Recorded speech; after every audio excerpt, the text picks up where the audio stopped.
My name is Lydia Griffin, and I was 25 the night my parents took me to a high-end steakhouse in downtown Detroit to formally terminate my existence in their lives. The air in the private dining room smelled of expensive aged beef and the sharp metallic tang of a calculated ambush. My mother Brenda wore her signature cashmere cardigan. She took a slow sip of her dry martini before setting the glass down on the white tablecloth with practiced precision. She did not cry, she smirked. Her voice lacked any trace of maternal warmth when she leaned forward and delivered the news that I was adopted. She stated plainly that they had only raised me for the financial benefits and that my usefulness to their household had officially expired. My father Thomas did not meet my gaze. He reached into his leather portfolio and slid a dense legal waiver across the table until it touched the base of my water glass. He kept his eyes fixed on his expensive wristwatch as he explained that they had already severed me from their estate. They wanted a clean break. They expected a spectacle. They anticipated that I would break down into a messy, sobbing wreck and beg for my place at their table. They needed my emotional collapse to validate their cruelty. What neither of them realized was that I possessed a secret capable of turning this transactional dinner into a devastating financial trap. I am a forensic auditor. I hunt down hidden numbers and expose deceptive ledgers for a living. I recognized a bad contract the second it touched my plate, and they had no idea that a few minutes later, the heavy mahogany doors of our private room would open, and my biological grandmother, a billionaire real estate magnate, would step inside to execute a reckoning they could not afford. Before I tell you what happened when my parents looked up and realized the true cost of their greed, please hit the like button and subscribe if you connect with stories about reclaiming your worth. Drop a comment below telling me your city and the time you are listening. To understand why I sat perfectly still and refused to shed a single tear, you must understand the brutal mathematics of growing up in the Griffin household in suburban Michigan. I was never treated as a human being. I was treated as a line item on a budget. While my adoptive brother Julian received private hockey coaches, brand new vehicles, and Ivy League tuition, my existence was strictly budgeted.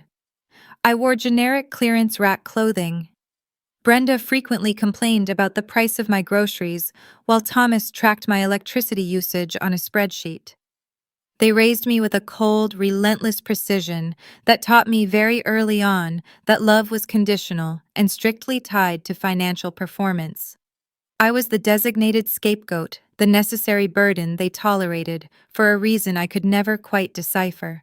I spent my youth shrinking to fit into a space that constantly reminded me of my own unworthiness, unaware that a hidden financial mechanism was quietly operating in the background of my life. To understand the exact temperature of the dining room that evening, you have to understand the architecture of the house I grew up in.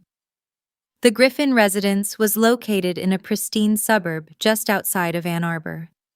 It was a large brick structure with 4 bedrooms, a manicured lawn, and a heavy oak front door. From the street, it looked like the ultimate picture of middle-class stability.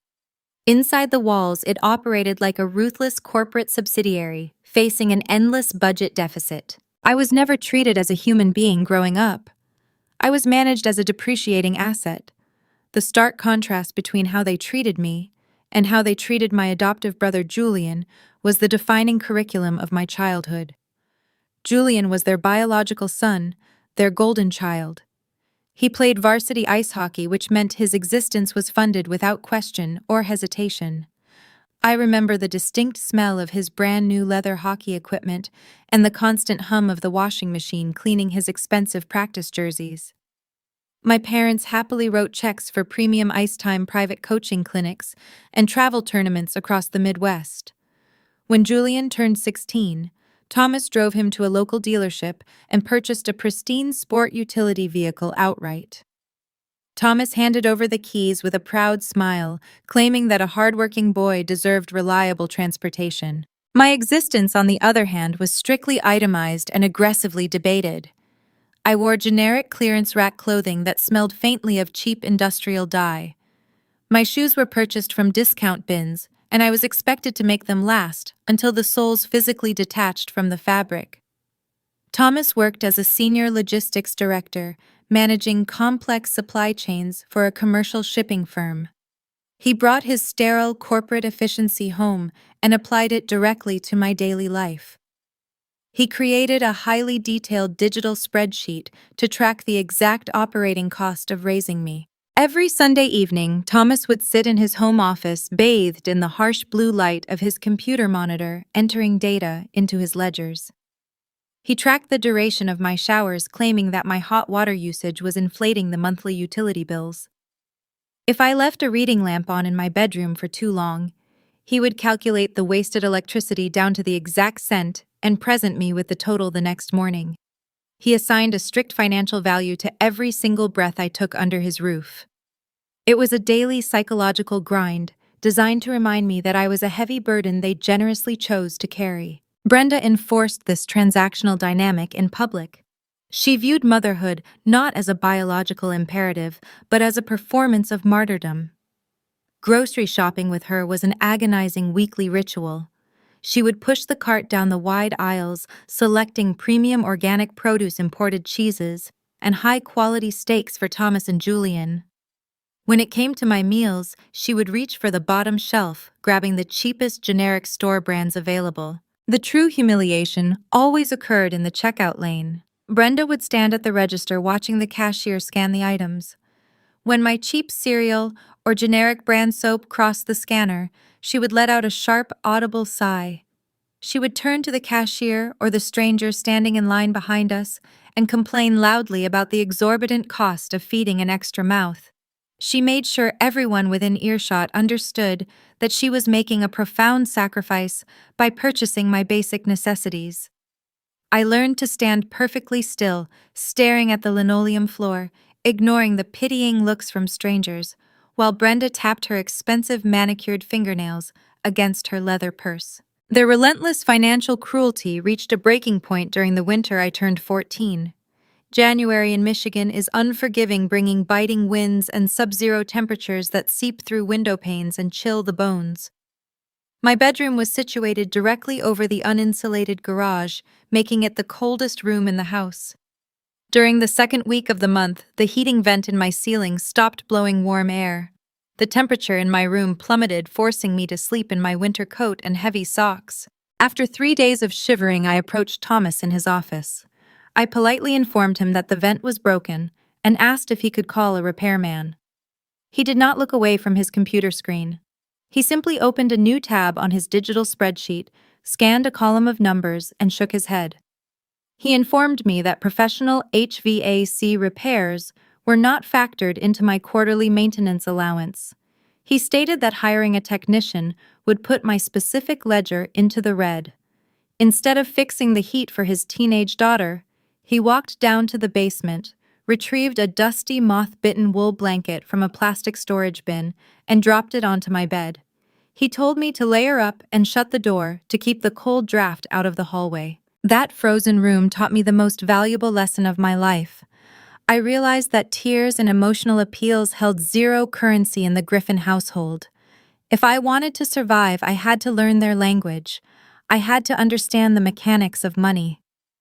The week I turned 16, I walked 2 miles through the snow to a local diner and secured a job as a busgirl. I worked every evening after school and pulled double shifts on the weekends. My hands were constantly blistered from the scalding dishwater, and my uniform permanently smelled of frying oil. When I received my first meager paycheck, I felt a sudden profound shift in my reality. I held physical proof of my own labor. But Thomas was waiting for me when I walked through the front door. He held out his hand and demanded a 30% cut of my earnings, classifying it as room and board. I handed over the cash without arguing because paying my own way was the only method I had to purchase a tiny sliver of independence. I used the remaining funds to buy my own school supplies, my own toiletries, and my own winter boots. I stopped asking them for anything. This grueling routine forged my analytical mind. I started balancing my own checkbook with ruthless precision. I began reading financial literacy books hidden inside my locker at school. I learned how to track profit margins, liability ratios, and compounding interest. My brain became a highly tuned instrument designed to locate the hidden truths behind numbers. and because my mind was constantly analyzing data, I soon noticed a glaring structural flaw in the narrative my parents had constructed. The anomaly presented itself during my senior year of high school. It was a rainy Tuesday afternoon, and I arrived home early because my final period class was canceled. I walked up the driveway and retrieved the mail from the metal box. I flipped through the stack of catalogs and utility bills. Tucked in the center was a thick, heavy envelope made of expensive textured paper. The return address belonged to a premier wealth management and legal firm located in the financial district of Detroit. The envelope was addressed to Brenda and Thomas Griffin. This made zero logical sense. Thomas was a logistics director and Brenda worked part-time as a substitute teacher. They lived comfortably, but they did not possess the kind of vast generational wealth that required the services of an elite corporate trust firm. I held the heavy envelope up to the light, trying to read the watermark on the stationery. Before I could inspect it further, the front door swung open. Thomas stood on the porch, his eyes locked onto the envelope in my hands. The steady, confident demeanor of the corporate supply chain manager vanished in a fraction of a second. His face drained of color and a raw, unfiltered panic flashed across his features. He stepped forward, snatched the envelope from my fingers and shoved it deep into his briefcase. He snapped at me to never touch his private correspondence again. He turned and walked down the hallway, his shoulders rigid with unspoken tension. I stood alone in the foyer, staring at the empty space in my hands. The math did not align. The story they told me about being a financial burden directly contradicted the terrified look on my father's face when I held that envelope. People who are merely struggling to balance a household budget do not react with raw terror over a piece of mail. That reaction is reserved for people who are actively hiding a lucrative secret. I did not know it then, but that heavy textured envelope contained the very mechanism of my oppression. It was the monthly dividend statement from a blind trust holding a fortune I could not yet comprehend. The Griffins were not struggling to afford my existence. They were quietly drowning in my stolen wealth. The day I left for the state university, there were no tearful embraces or loaded minivans in the driveway. I packed a single worn suitcase and a cardboard box of textbooks I had purchased secondhand. Thomas stood by the front door holding a clipboard. He handed me an itemized invoice for my final 2 weeks of utility consumption and reminded me that my bedroom needed to be swept before I handed over the key. I paid him out of the tip money I had saved from the diner, slung my bag over my shoulder, and walked to the local bus station. I did not look back at the brick house. I knew that survival required forward motion and I could not afford the luxury of nostalgia. College was not a period of self-discovery or reckless youth. It was a grueling logistical campaign. I secured a small studio apartment above a noisy laundromat and immediately found employment at a high-volume restaurant near the campus. While my classmates attended fraternity parties and complained about early morning lectures, I was working double shifts, serving plates of food to people who never had to calculate the exact cost of their own existence. I attended classes during the day, studying under the harsh fluorescent lights of the library, and closed the restaurant at night. I lived on a strict diet of discarded kitchen mistakes and cheap coffee. During my sophomore year, I enrolled in an introductory accounting course to fulfill a business requirement. The moment the professor explained the fundamental equation of a balanced ledger, something inside my brain clicked into perfect alignment. In accounting, every single dollar must be accounted for. Every credit requires an equal debit. If a discrepancy exists, it means human error occurred, or someone is actively telling a lie. For a girl who grew up in a household built on shifting narratives and arbitrary financial punishments, the rigid, unforgiving logic of a balance sheet felt like a profound sanctuary. I changed my major the next morning. I stopped waiting tables and secured a low-paying but vital internship at a regional tax firm. I absorbed financial regulations, tax codes, and corporate structuring laws the way a starving person consumes a meal. I realized that Thomas had used money as a weapon to make me feel small and powerless. I decided the only way to ensure I would never be a victim again was to master the exact weapon he wielded. I pursued forensic auditing because it combined the mathematical precision of accounting with the psychological intuition of a detective. By the time I turned 25, I had clawed my way into a senior associate position at a premier financial consulting firm in downtown Detroit. My office sat on the 32nd floor of a towering glass high-rise overlooking the gray waters of the river. I spent my days inside conference rooms, dissecting complex corporate ledgers, hunting down microscopic financial anomalies, and exposing corporate fraud. I specialized in unraveling the intricate webs woven by desperate executives trying to hide stolen assets. The job requires a specific type of clinical detachment. You cannot let the human element distract you from the numbers. I learned to read a fractured balance sheet the exact same way I had learned to read the tightening of my father's jaw or the specific pitch of my mother's sighs. Last year, I was assigned to audit a regional manufacturing company facing a hostile takeover. The chief executive officer was a charismatic man who drove a luxury imported sedan and wore custom-tailored suits. On paper, his company was barely breaking even, citing supply chain disruptions and rising material costs. I sat across from him in a pristine boardroom, listening to him weave a compelling story about economic hardship. He played the victim, perfectly shifting blame and offering rehearsed apologies. But I did not listen to his words. I looked at his lifestyle versus his declared salary.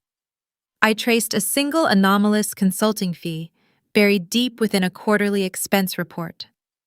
I spent 3 sleepless nights following that one thread, digging through subsidiary accounts and offshore routing numbers. I discovered that the charismatic executive had been siphoning millions of dollars into a blind, unlisted trust under his brother-in-law's name. When I presented the irrefutable evidence to the board of directors, the executive stared at me with pure, unfiltered panic.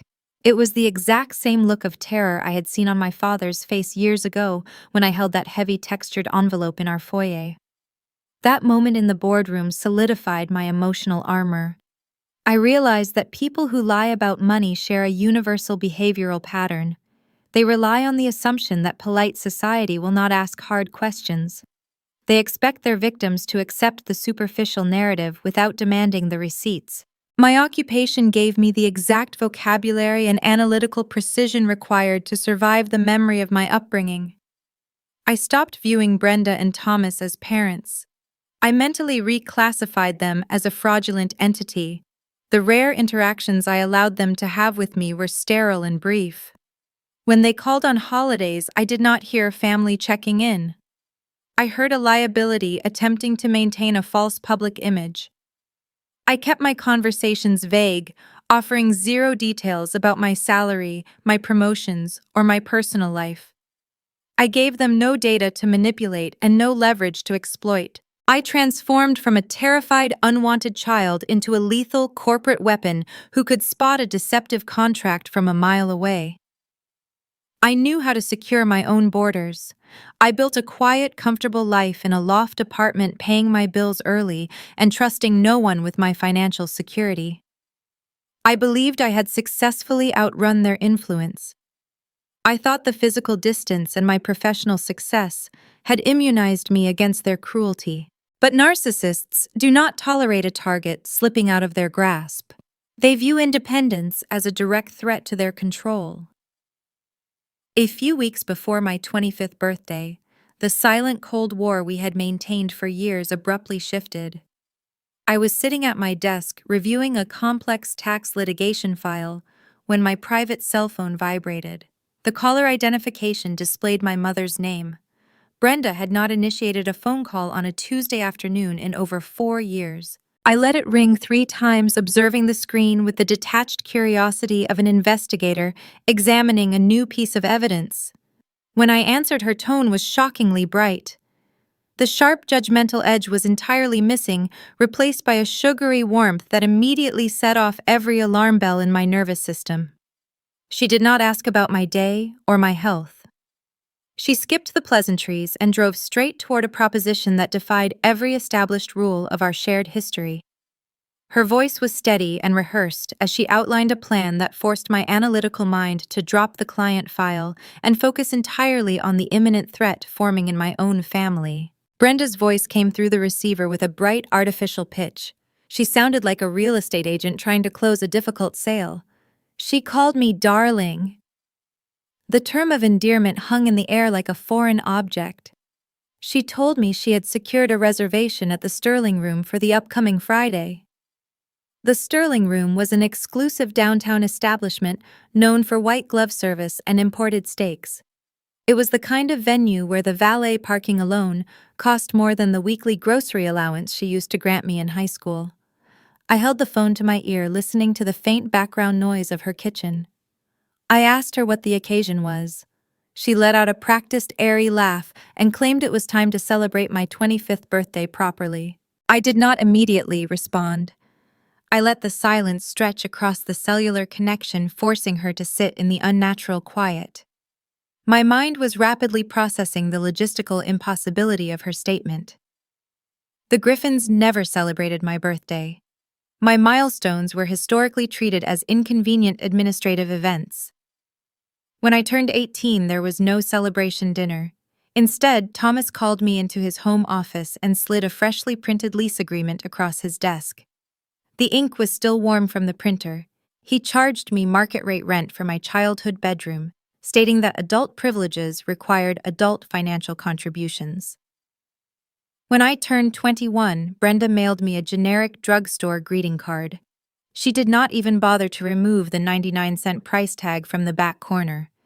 Inside, she had tucked a manufacturer coupon for laundry detergent. For my adoptive parents, a birthday was merely an annual reminder of my ongoing financial drain on their resources. So when the woman who used to dilute the household dish soap with tap water to extend its lifespan suddenly offered to buy me a prime rib dinner, my analytical brain registered a critical threat. Human behavior is fundamentally driven by established patterns. People whose primary language is financial withholding do not suddenly experience spontaneous generosity. They view every dollar spent as a calculated investment. If Brenda was willing to drop $400 on a single meal, she was expecting a return on that investment worth exponentially more. I knew instantly that this was not a mother reaching out to her estranged daughter to mend fences. This was a hostile corporate trap disguised as a family dinner. Instead of panicking, I leaned directly into my professional training. I accepted the invitation with a polite, neutral tone.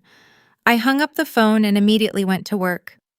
I treated my adoptive parents exactly like a high-risk corporate entity preparing for an initial public offering. If they wanted to sit across a table and negotiate my future, I needed to know the exact status of their current balance sheets. I cleared my dining room table and transformed my apartment into an active investigation room. I spent my evenings illuminated by the blue glow of my laptop screen, pulling public property records and county tax filings. I started with their most visible asset. I pulled the deed and the mortgage history for their suburban brick house. I noticed a series of strange financial maneuvers dating back over a decade. Thomas and Brenda had taken out multiple home equity lines of credit. They lived a lifestyle that consistently pushed the outer boundaries of Thomas' logistics salary. They funded Julian through expensive graduate programs and took annual vacations to luxury resorts. Yet their public filings showed they never defaulted on a single payment. Something invisible was actively subsidizing their mortgage. Their debt-to-income ratio made zero mathematical sense unless an undisclosed revenue stream was quietly feeding their accounts. I shifted my focus to Thomas. I analyzed his recent employment history utilizing professional networking databases and public corporate filings. He was still employed as a senior director at the same commercial shipping firm, but the corporate structure above him was shifting rapidly. His firm was bleeding capital, facing severe supply chain disruptions. Industry rumors suggested an impending acquisition by a larger conglomerate. Thomas was a middle manager with bloated expenses. If his company was absorbed, his position would be flagged for immediate redundancy. His severance package would barely cover a fraction of their suburban debts. They were financially vulnerable. They needed immediate liquidity to survive the upcoming corporate restructuring. To verify my theory, I looked at the public tax records associated with Julian. He had recently purchased a luxury condominium in Chicago under his own name, despite working an entry-level marketing job. The down payment required for that property far exceeded his earning capacity. The Griffins were funneling large sums of cash toward their biological son, shielding the assets under his Social Security number. They were moving capital in preparation for a financial shock. But the most glaring question remained unanswered. Why target my 25th birthday? In the financial sector, specific ages often trigger highly specific legal mechanisms. Trust funds mature, tax dependency statuses officially expire, insurance liabilities shift from one party to another. I realized my precise age was the activation code for whatever trap they were setting. They needed something from me before the clock struck midnight on that specific Tuesday. To fully understand my own value in their equation, I had to perform an audit on myself. I navigated the complex bureaucracy of the state family court system. I filed formal administrative petitions to review any sealed documentation tied to my original adoption proceedings. I spent hours reading through dense legal statutes regarding guardian compensation, state subsidies, and custodial stipends. I learned that certain private adoptions negotiated outside the standard state foster system often carried hidden financial riders. Wealthy birth families sometimes established blind trusts to ensure the ongoing care of a surrendered child, providing monthly stipends to the adoptive parents.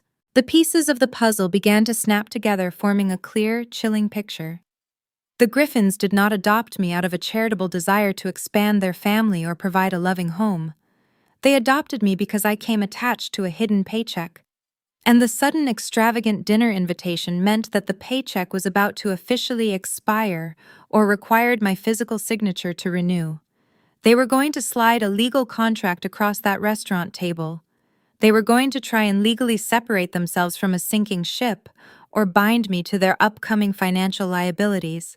They needed to sever my ties to whatever residual assets remained before I figured out I was entitled to them. I spent the next 3 weeks meticulously preparing for the confrontation. I purchased a tailored charcoal dress that projected absolute professional authority. I reviewed the menu of the Sterling Room online, memorizing the selections so I would not have to look at the prices when I ordered. I practiced my breathing techniques, ensuring my heart rate would remain perfectly steady when they finally launched their ambush. I built a flawless defense strategy based on public records and tax laws. I was ready to dismantle whatever generic legal waiver they planned to present. Sitting in my apartment watching the city traffic move below my window, I felt a profound sense of clarity. The fear and the lingering childhood anxiety were entirely gone. They were replaced by the cold, hard certainty of an auditor who has finally located the missing funds. I knew exactly what they were going to do, and I knew exactly how I was going to respond. But the truth is, my confidence that night did not stem from the county clerk office or the corporate databases. My armor was already forged and impenetrable because the most devastating piece of evidence had arrived long before Brenda ever picked up the phone. I was not walking into their trap blind. I was walking in as a decoy. The Griffins believed they were initiating a clever financial maneuver against an ignorant young woman. They had no idea that a simple commercial mail in kit had already torn my entire history wide open. 6 months earlier, a plastic vial had introduced me to a woman who possessed enough liquid capital to buy Thomas' entire shipping firm and sell it for spare parts. The decision to mail a plastic vial to a commercial genetics laboratory was not born out of a desperate search for a family. I was filling out new patient intake forms at a primary care clinic during my lunch break. The paperwork requested a comprehensive family medical history.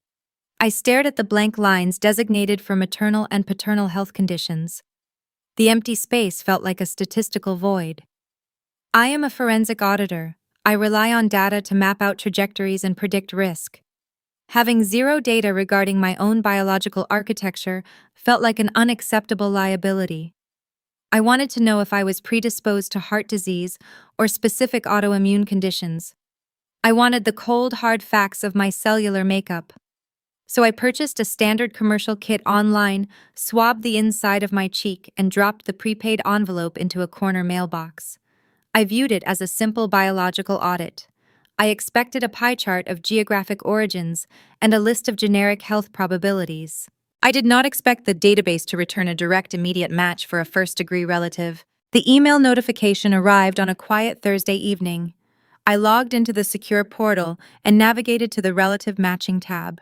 The interface displayed a single prominent result, linking me to a biological grandmother. The name printed on the screen was Beatrice Caldwell. In the state of Michigan, the name Caldwell is not just a surname, it is an institution. Caldwell Holdings controls a vast portfolio of commercial real estate luxury developments and philanthropic foundations. You cannot drive through downtown Detroit or Ann Arbor without seeing their distinct corporate logo etched into the glass of high-rise buildings or stamped across the bronze plaques of hospital wings. I sat in my quiet apartment staring at the glowing monitor. The cognitive dissonance was staggering. I had spent my entire youth wearing secondhand clothing and calculating the cost of my own groceries. Now an algorithm was telling me that my DNA shared a direct identical sequence with one of the wealthiest dynasties in the Midwest. My initial instinct was total preservation. I closed the laptop and walked away. I know exactly how extreme wealth operates. High net worth families protect their borders with ruthless efficiency. They employ entire floors of corporate attorneys to squash frivolous claims and silence unexpected liabilities.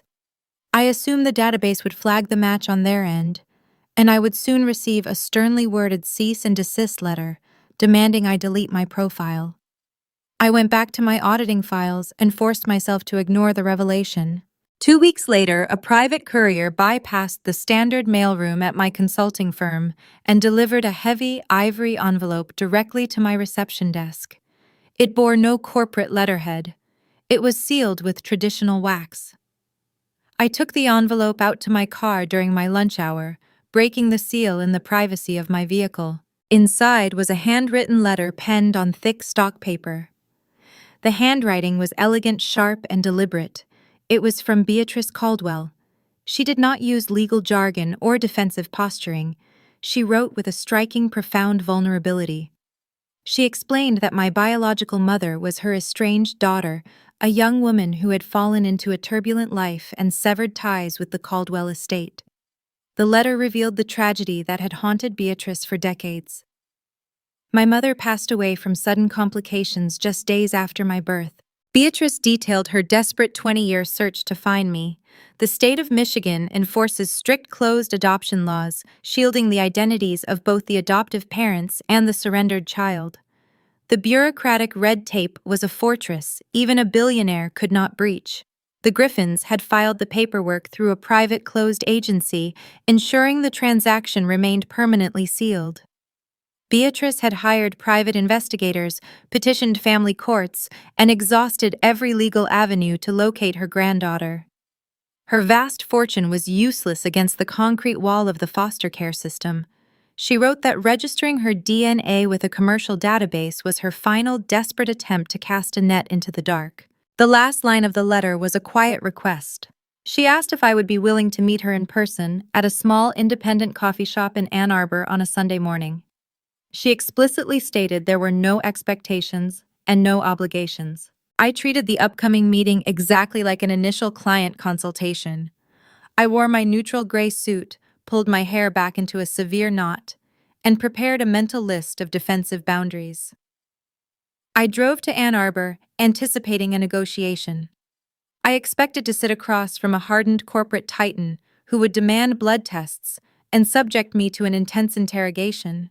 When I walked into the quiet cafe, the bell above the door jingled softly. A black town car idled discreetly across the street. I spotted her sitting at a corner table near the window. Beatrice Caldwell wore a tailored charcoal blazer, her silver hair perfectly coiffed. A silver-handled cane rested against the wooden chair. She projected immense authority, but the moment her piercing blue eyes found me, her strict posture softened. I walked over and took the seat across from her. I did not need a secondary blood test to confirm the truth. The geometry of genetics is undeniable. I was looking into a mirror reflecting 30 years into the future. I had the same sharp jawline, the same cool, assessing stare, and the same rigid set to my shoulders. She did not interrogate me. She did not ask for my resume or evaluate my financial standing. She reached into her leather handbag and withdrew a small silver picture frame, sliding it across the wooden table. It was a photograph of a young woman laughing, holding a cluster of wildflowers. The resemblance was uncanny. It was the only visual evidence I had ever seen of my own origin. Then Beatrice did something the Griffins had never done in 24 years. She reached across the table and gently rested her hand over mine. The physical touch carried no weight of expectation. She simply looked at my face and said she was so glad I was safe. For my entire life, I had to earn my oxygen. Every meal, every utility, every inch of space I occupied had to be justified through obedience and utility. The Griffins treated love as a strict ledger where I was permanently in debt. Sitting in that coffee shop, Beatrice offered me oxygen for free. She did not want a return on her investment. She did not need me to prove my worth. She simply offered me a seat at the table. The unmooring feeling of being wanted without a hidden agenda cracked my armor in a way no corporate hardship ever could. For the next 6 months, I lived a highly compartmentalized dual existence. I spent my Sunday mornings having breakfast with my actual bloodline. Beatrice introduced me to the legacy of the Caldwells, detailing the history of the women who built the real estate empire. I learned how to navigate her world, absorbing her quiet strength and her strategic mind. We built a genuine relationship rooted in mutual respect and shared grief. I kept this development entirely concealed from my adoptive parents. The Griffins thought they had me isolated in a small, manageable corner of the world. They believed I was just a quiet auditor, grinding out a modest living with no external support system. They had no idea I spent half the year absorbing the tactics of a real estate titan. They did not realize my resources had expanded exponentially. This is why I did not panic when Brenda called to invite me to the steakhouse for my 25th birthday. I was not a fragile target walking blindly into a trap. I was a protected asset sitting inside a fortress they could not even see. I knew their hidden stipends were ending, and I knew they were desperate to secure their own survival. I hung up the phone that day and drafted an email to Beatrice. I told her the Griffins had requested a meeting, and it was time to finalize the audit. The email I sent to Beatrice triggered an immediate mobilization of her resources. 2 days later, I found myself sitting inside a private conference room on the top floor of Caldwell Holdings. The room was enclosed in soundproof glass overlooking the sprawling Detroit skyline. I sat beside Beatrice while her lead corporate attorney, a sharp, methodical man named Richard, arranged several thick binders across the polished mahogany table. These binders contained the raw forensic data of my entire childhood. During our secret meetings over the past 6 months, Beatrice and her legal team had utilized their extensive corporate leverage to bypass the bureaucratic red tape of the closed adoption system. They employed elite private investigators and forensic accountants to trace the hidden financial threads connecting my birth mother to the Griffins. What they unearthed was a staggering portrait of systemic exploitation. Richard opened the primary ledger and explained the origin of the hidden financial mechanism. Before my birth mother passed away, she was terrified that I would end up lost in the chaotic state foster system. She possessed a substantial personal inheritance entirely separate from the main Caldwell estate. In her final days, she established a blind, anonymous trust designated specifically for my ongoing care. The legal mandate of this trust was clear and unambiguous. The funds were intended to guarantee that her child received a premium standard of living, top-tier medical care, and unparalleled educational opportunities. The numbers printed on the glossy paper in front of me were stark and undeniable. The trust disbursed $12,000 every single month to my legal guardians. I traced my index finger over the columns of printed banking ledgers. $12,000 every 30 days for 240 months. I leaned back in the heavy leather chair and calculated the arithmetic. My mind immediately flashed back to a harsh January during my sophomore year of high school. I remembered the exact sensation of wet snow soaking through the worn soles of my discount sneakers. When I asked Brenda for $20 to buy a replacement pair, she sighed heavily and handed me a roll of gray duct tape. I looked at the bank statement corresponding to that exact same month. A $12,000 wire transfer had cleared the Griffin's joint checking account. During the very same week, Brenda purchased a purebred golden retriever from a private breeder and hired a boutique dog trainer. The audit performed by Richard's team revealed the precise destination of my stolen security.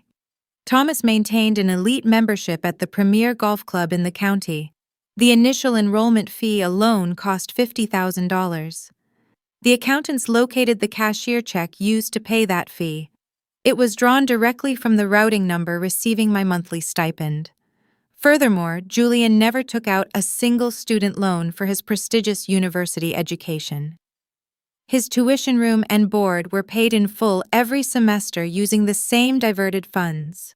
My deceased birth mother had unwittingly financed the golden child's entire privileged trajectory while her own daughter washed dishes at a local diner just to afford basic school supplies. Because closed adoption records are rigidly sealed by the state, the Griffins operated under the assumption that the trust existed in a permanent vacuum. They believed the original grantor was dead, and no one would ever possess the legal standing to audit their personal expenditures. To maintain the flow of capital, they filed fraudulent annual reports to the third-party trustee. Richard showed me copies of these falsified documents. Brenda had submitted detailed summaries claiming the funds were being used for elite private tutoring, equestrian lessons, and specialized pediatric care for me. She went so far as to forge invoices from local businesses to justify the withdrawals. None of those services ever existed.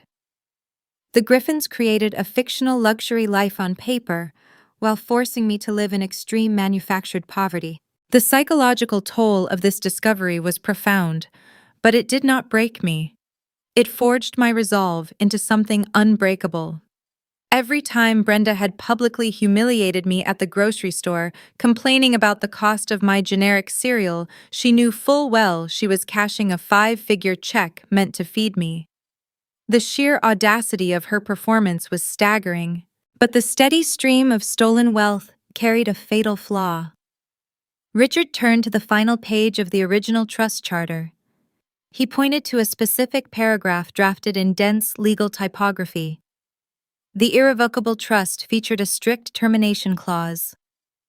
The monthly caregiver distributions were legally mandated to cease on the exact date of my 25th birthday. The underlying logic drafted by the original lawyers was that a 25-year-old should be fully independent, and the legal guardians would no longer require daily compensation. This singular expiration date explained the sudden urgent shift in the Griffins' behavior. For a quarter of a century, they had relied on my mere existence to generate their wealth. Now the well was running dry. Thomas was facing corporate redundancy at his logistics firm. Julian was expecting a substantial down payment for his Chicago condominium. The Griffins were staring down an imminent catastrophic loss of passive income. Their heavily mortgaged suburban lifestyle was entirely dependent on a paycheck that was scheduled to vanish. The realization hit me with the force of a physical strike. If I ever discovered I was the beneficiary of a trust, I could demand a retroactive accounting. I possessed the professional skills to tear their finances apart. I could sue them for gross mismanagement and devastating financial fraud. They needed me to sign a legal waiver formally releasing them from any fiduciary liability before the clock struck midnight on my birthday. They needed me to legally sever myself from my own stolen fortune before I ever realized it existed. Sitting in that glass-walled conference room, I closed the binder. I did not feel sorrow or grief. I felt a profound, chilling clarity. The mystery of my agonizing childhood was finally solved. I was not a burden.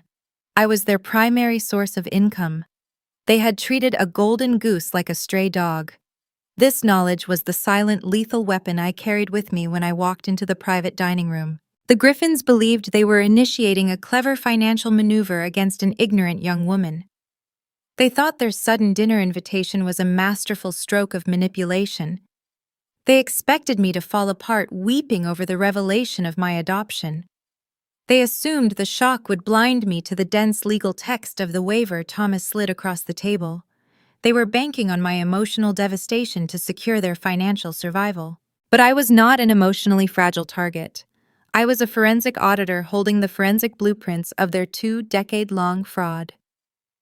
I sat at that restaurant table, sipping my sparkling water, watching my adoptive parents perform their rehearsed script. I observed Thomas tapping his expensive watch and Brenda wearing the cashmere sweater purchased with my birth mother's money. I let them play their opening hand. I let them smirk and boast about raising me for the benefits. I allowed them to dig their own grave right there on the white tablecloth, because I knew the true architect of their ruin was currently riding the elevator up to our floor. The private dining room at the Sterling Room felt like a sensory deprivation chamber, despite the low hum of jazz playing through the ceiling speakers. The ambient light from the crystal chandelier overhead cast long, deliberate shadows across the white linen tablecloth. Thomas shifted his weight in his tufted leather chair. He cleared his throat. It was the exact sound he always made before terminating a warehouse contract or disputing a supplier invoice. He reached into his tailored suit jacket and withdrew a heavy silver pen, placing it meticulously next to my water glass. Then he tapped his index finger against the thick stack of legal paper resting between us. He adopted a patronizing tone that felt suffocating in the enclosed space. He spoke with the rehearsed cadence of a middle manager trying to soften the blow of a corporate layoff. He leaned forward and explained that adulthood required difficult transitions. He told me that since I was now 25 years old, it was time to establish clear boundaries. He used the phrase clean break twice within the same minute. He framed the legal document as a mutual benefit, a stepping stone toward my own personal independence. He wanted me to believe he was offering me a profound gift by cutting me out of his life. I did not touch the silver pen. I kept my hands folded neatly in my lap and directed my gaze downward to study the document. I am a forensic auditor. I spend my waking hours reading the fine print that ambitious people use to hide their crimes. I did not need to pick up the paper to understand its architecture. I could read the dense legal typography upside down. This was not a standard separation of estate. A normal family looking to disinherit a child simply drafts a new will. They do not require the child to sign a reciprocal agreement. The paperwork sitting on the tablecloth was a masterclass in defensive litigation. My eyes scanned the paragraphs, catching specific phrases designed to build an impenetrable wall around their finances. I saw the words hold harmless and retroactive accounting. I spotted a clause specifically demanding a permanent waiver of all fiduciary claims. They were not asking me to walk away from their future assets. They were terrified that I would look into the past. They needed me to sign away my legal right to audit my own childhood. They required a legally binding guarantee that I would never hire a lawyer to trace the origin of my sparse upbringing. If I signed that paper, the statute of limitations on their 2-decade-long financial fraud would slam shut forever. They would be immune to prosecution and free to keep the hundreds of thousands of dollars they had stolen from my birth mother. Thomas was sweating. A single bead of moisture collected near his hairline, reflecting the dim chandelier light.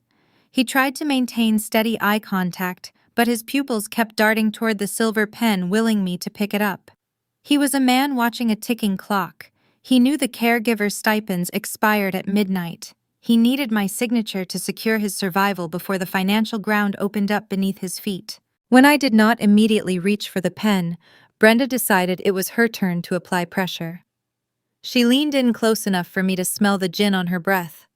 The smug smirk she wore when she announced my adoption had melted into a mask of toxic condescension. She tilted her head, mimicking the posture of a deeply concerned mother. She lowered her voice to a dramatic whisper intended to convey false intimacy. She told me that raising a child who was not her own had been a profound charitable duty. She used the word charitable with deliberate precision, turning her legal obligation into an act of supreme suburban martyrdom. She claimed they had sacrificed their own comfort to keep a roof over my head and provide me with an education. She painted a fictional landscape where they were the selfless saviors, and I was the ungrateful burden who had finally overstayed her welcome. She stated that real adults do not rely on their parents forever, and it was time for me to prove I could stand on my own 2 feet. The sheer psychological manipulation of their strategy was breathtaking. They were executing a classic high-pressure negotiation tactic. The method is known in corporate circles as shock and sign. They dropped a devastating emotional bomb by revealing my adoption during a celebratory dinner. They calculated that the sheer trauma of learning my entire identity was a lie would paralyze my rational thought processes. They expected me to be reeling from the rejection, drowning in sudden grief, and desperate for any form of resolution. They assumed a weeping, confused 25-year-old would blindly sign whatever paper was pushed in front of her just to end the immediate pain of the conversation. They built their entire defense strategy on the assumption that I was weak, but the girl they starved and humiliated had died in a freezing bedroom 10 years ago. The woman sitting across from them was a lethal corporate asset who recognized a bad deal on sight. I sat perfectly still. I regulated my breathing, keeping my heart rate slow and steady. I observed their performance with the detached clinical gaze of an investigator watching a suspect squirm in an interrogation room. I watched the muscle in Thomas' jaw twitch. I saw Brenda White knuckling the stem of her martini glass. Thomas reached out and tapped the silver pen again. The metallic click against the table echoed in the quiet room. He urged me to sign the paper so we could all enjoy our expensive steaks and part ways as rational adults. He promised that once the ink was dry, they would cover the cost of the meal as a final parting gift. He was offering me a prime rib in exchange for a $15 million fortune. I let the silence stretch. Silence is the most terrifying weapon you can deploy against a liar. Liars rely on momentum. They need their victim to respond, to argue, to cry, or to engage. When you refuse to give them a reaction, the silence becomes a mirror reflecting their own panic back at them. The longer I sat there without speaking, the more their confident facade began to crumble. Brenda dropped the concerned mother routine. Her posture stiffened and the sugary warmth vanished from her voice. She demanded to know if I was listening to them. She accused me of being stubborn and ungrateful, reminding me of all the generic clothing and cheap groceries she had been forced to buy over the years. She was losing her temper because the script she had written for this evening was failing. She expected a weeping victim, and instead she was facing a stone wall. Thomas adjusted his tie. He tried to regain control of the narrative by adopting a sharper, more authoritarian tone. He told me this was not a negotiation. He stated that the paperwork was final, and my refusal to sign would only complicate my own future. He warned me that walking away without signing would leave me entirely isolated with no family and no financial safety net. He leaned over the table, crossing his arms and waiting for my inevitable surrender. I looked at the silver pen sitting untouched on the pristine white tablecloth. It was a beautiful instrument, likely purchased using the funds my biological mother had set aside for my education. I thought about the thousands of hours I spent washing dishes in a greasy diner to pay for my college textbooks, while this man bought luxury items with my stolen inheritance. I did not pick up the pen. I did not touch the paper. I simply raised my chin and looked my father directly in the eyes. I gave him a small, polite smile. It was the kind of smile an auditor gives a fraudulent executive right before handing over the final damning report. I was not isolated, and I was certainly not without a family. I checked the reflection in the polished blade of the steak knife resting beside my plate. The timing was immaculate. The frantic, desperate pitch of their disownment was reaching its final crescendo, entirely drowning out the sound of footsteps approaching in the hallway outside. They were so consumed by their own greed that they did not notice the temperature in the room was about to drop permanently. I took a slow, deliberate sip of my sparkling water. The carbonation burned slightly on its way down, providing a sharp, grounding contrast to the suffocating stillness hanging over the table. The silence had stretched far beyond the point of standard conversational discomfort. Thomas was running out of negotiation tactics. His fingers hovered nervously near the silver pen, unsure if he should tap it against the table again or withdraw his hand entirely. Brenda let out a harsh, shallow breath, her jaw tightening as she prepared to launch another volley of manufactured guilt intended to break my resolve. I checked the reflection in the polished blade of my steak knife once more, noting the exact position of the hands on my wristwatch. I did not need to speak or argue. The clock was doing the heavy lifting for me, and the timing was immaculate. At exactly 8 o'clock, the heavy mahogany doors of our private dining room did not merely open, they yielded. The restaurant general manager, a man who routinely handled Detroit elites with practiced indifference, stepped backward into the room. His posture was unusually rigid, his hands clasped tightly in front of his waist. He looked visibly rattled. He did not announce the new arrivals or offer his usual polished greeting. He simply bowed his head and moved swiftly out of the way, melting into the shadows near the far wall to avoid drawing any attention to himself. Into the dim light of the crystal chandelier stepped Beatrice Caldwell. She wore a tailored charcoal gray designer suit constructed from wool so fine it seemed to absorb the ambient light of the room. A single diamond pinned to her lapel caught the glare of the fixture overhead, flashing like a quiet warning beacon. Her posture was uncompromisingly straight, defying the slight lean required to use the silver-handled cane gripped firmly in her right hand. She did not arrive alone. 2 imposing security personnel flanked her. They wore dark tailored suits and discreet earpieces, moving with the silent synchronized precision of men trained to neutralize threats before they ever materialize. They did not glance at the expensive decor or the premium cuts of meat resting on our table. They scanned the perimeter, immediately establishing physical control over the environment. Behind them walked Richard, the lead corporate attorney for Caldwell Holdings. He carried a thick leather briefcase by his side, holding it with the reverence one might reserve for a loaded weapon. I recognized that briefcase from our secret meetings in Ann Arbor. I knew exactly what it contained. It held the exhaustive forensic audit of my entire childhood, including every forged invoice, fraudulent expense report, and stolen monthly stipend the Griffins had ever filed. The temperature in the private room plummeted. The ambient jazz music playing through the ceiling speakers seemed to fade into a hollow, distant echo, replaced by the undeniable gravity of authentic power. Generational wealth possesses a specific, terrifying weight.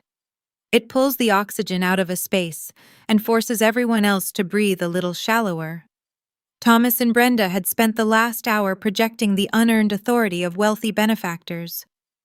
They believed they were the apex predators in this controlled environment, manipulating a weak and isolated target. Beatrice entering the room shattered that fragile illusion with a single footstep. She did not look like a sweet elderly grandmother stopping by to deliver a birthday gift. There was no soft maternal warmth in her expression. She looked like a ruthless executive arriving to execute a hostile liquidation of a failing subsidiary. Every line on her face spoke of decades spent navigating cutthroat boardrooms and crushing corporate adversaries. She possessed the kind of wealth that does not need to raise its voice to command immediate compliance. Brenda frowned deeply, her face twisting into a mask of suburban indignation. She was profoundly annoyed by the sudden interruption of her carefully scripted disownment performance. She opened her mouth, inhaling sharply, intending to scold the restaurant manager for allowing strangers to wander into our reserved space. Thomas adjusted his silk tie, puffing out his chest. He prepared to assert his mid-level corporate dominance, ready to demand that these intruders leave the premises immediately so he could finish securing my signature on his worthless legal waiver. Beatrice did not wait for an invitation or a formal introduction. She moved forward. The rhythmic tap of her silver cane against the hardwood floor echoed through the quiet room, sounding like a steady metronome, marking the final seconds of their financial survival. The security detail fanned out seamlessly, blocking the mahogany doors and securing the only exit.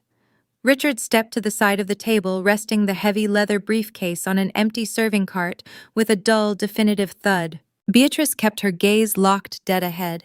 Her piercing blue eyes, the exact same shade as my own, found the 2 people sitting across from me. She looked at Thomas and Brenda not as human beings, but as toxic liabilities that needed to be erased from a ledger.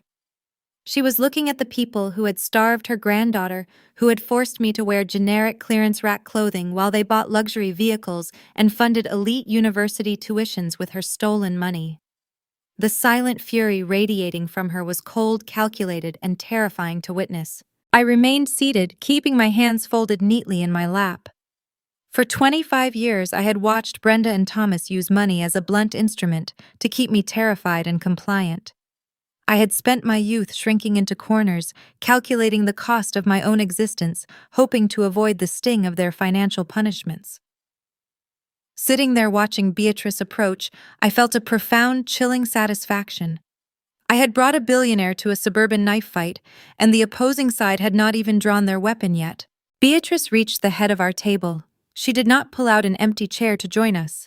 She stood towering over the seated figures of my adoptive parents. The physical proximity highlighted the vast chasm between their manufactured wealth and her true empire. Thomas wore a suit purchased off a rack, while Beatrice wore the kind of power that could purchase the entire restaurant building, the land beneath it, and fire the staff before dessert was ever served. The air pressure in the room shifted again, growing heavy and dense with impending ruin. Brenda was still oblivious to the danger. She raised her hand, preparing to voice a loud complaint about the intrusion. But Thomas was a man who had spent his entire adult life studying corporate hierarchies and bowing to superior capital. He worked for a commercial shipping firm heavily dependent on regional real estate developers.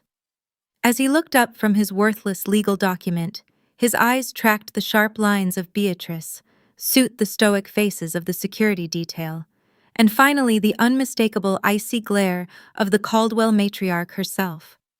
The realization of exactly who was standing in front of him began to dawn, triggering a physical reaction that would soon unravel his entire existence. The psychological collapse of my adoptive father was instantaneous and spectacular to witness. To comprehend the sheer velocity of his deterioration, you must first understand the fragile foundation of his ego. Thomas Griffin did not derive his self-worth from his roles as a husband or a father. His entire identity was inextricably tied to his corporate title. He was the senior director of regional logistics for a prominent commercial supply firm. He wore his job title like a suit of armor, demanding strict obedience at home because he wielded authority over hundreds of warehouse employees at work. He read financial newspapers with religious devotion, tracking mergers, acquisitions, and the shifting tides of wealth across the Midwest. In his mind, he was a formidable player in the corporate ecosystem. What Thomas failed to realize was the vast, terrifying ocean separating a mid-level manager from authentic generational wealth. 3 months prior, his commercial supply firm had faced severe liquidity issues. They were quietly absorbed by a larger real estate conglomerate through a series of discrete equity transfers. The name of the parent company that swallowed his firm whole was Caldwell Holdings. Beatrice Caldwell was not just a billionaire real estate magnate. She was the ultimate apex predator of his specific corporate food chain. She owned the warehouses he managed, she owned the trucks his employees drove, and she signed the checks that paid his heavily leveraged mortgage. I watched the exact second the recognition registered in his brain. It was like watching a power grid fail across a major city. The smug, patronizing confidence he had worn while tapping that silver pen vanished. The blood drained from his face with alarming speed, leaving his skin a sickly pale gray. His jaw slackened. His eyes widened, taking in the tailored charcoal suit, the stoic security detail, and the unmistakable chilling features of the woman who controlled his professional destiny. He was sitting in a dim restaurant, clutching a worthless legal waiver, staring directly at the architect of his paycheck. The primal instinct for corporate survival overrode every other thought in his head. Thomas scrambled to his feet. The sudden frantic motion caused his heavy, tufted leather chair to screech harshly against the polished hardwood floor. The sound cut through the tense quiet of the dining room, highlighting his clumsy panic. In his haste, his linen napkin slipped from his lap and tumbled to the floor, pooling around his expensive leather shoes. He did not bother to pick it up. He hastily wiped his right palm against the fabric of his trousers, trying to banish the cold sweat that had suddenly erupted across his skin. He extended his hand across the white tablecloth, his fingers trembling visibly under the chandelier light. His voice, previously deep and authoritative, cracked into a pathetic high-pitched stammer. He greeted her by name, his tone dripping with the desperate deference of a subordinate caught sleeping on the job. He called it an unexpected honor to share a room with her. He stumbled over his syllables, attempting to project a hollow facade of professional competence, while his knees practically buckled beneath the weight of her presence. Brenda sat frozen in her seat. She possessed zero context for the unfolding disaster. She did not read financial profiles or track corporate acquisitions. Her social radar was calibrated entirely to suburban country clubs and designer handbags. But Brenda was highly attuned to the shifting currents of power. She measured her own safety by the impenetrable confidence of her husband. Seeing Thomas, the man who micromanaged our household electricity usage and never backed down from a confrontation, suddenly cowering and sweating in front of a stranger, shattered her reality. She looked frantically between her husband and the imposing woman standing at the head of the table. Brenda tried to assert her own brand of suburban dominance. She straightened her cashmere cardigan and opened her mouth, attempting to manage the situation like an unruly neighborhood association meeting. She managed to whisper a confused inquiry, asking Thomas who this woman was and why she was interrupting our private family dinner. Thomas did not even look at his wife. He hissed at her to remain silent, his eyes wide with genuine terror. He knew that one wrong word from Brenda could trigger a corporate execution. He stretched his trembling hand just a fraction of an inch further, desperately praying that Beatrice would accept the greeting and validate his existence. In the corporate world, a withheld handshake is not merely a breach of etiquette. It is a deliberate, lethal execution of status. It signals to everyone in the room that the person offering the hand holds zero value. Beatrice Caldwell understood the geometry of power better than anyone alive. She did not raise her hand. She did not offer a polite smile. She did not even blink. She merely lowered her piercing blue gaze and stared at his extended, trembling fingers as if they were a stain on the pristine white tablecloth. The silence stretched out, agonizing and thick. The air pressure in the room felt heavy enough to crush bone. Beatrice gripped the silver handle of her cane and placed the rubber tip firmly against the hardwood floor. The dull thud echoed like a gavel striking a judge's bench. She projected an aura of immense, crushing dominance that required no elevation in volume. She was a woman who could dismantle a human life with a single signature, and she let Thomas feel the full, terrifying weight of that reality. The humiliation was absolute. Thomas realized the handshake was never going to happen. He slowly, painfully retracted his arm. His hand dropped to his side, the fingers curling inward in a gesture of total defeat. He swallowed hard, his Adam's apple bobbing against his tight silk collar. He looked like a man standing on the gallows, waiting for the lever to be pulled. His analytical mind was misfiring, trapped in a narrow corporate paradigm. He assumed this ambush was strictly related to his employment. He calculated that a recent supply chain failure, or a quarterly deficit, had drawn the wrath of the chief executive officer. He believed Beatrice had tracked him to this steakhouse to deliver a devastating professional termination. It never crossed his mind that the billionaire matriarch standing before him possessed a biological link to the quiet 25-year-old girl sitting across the table. He was so consumed by his own impending career ruin that he failed to notice Beatrice had shifted her gaze.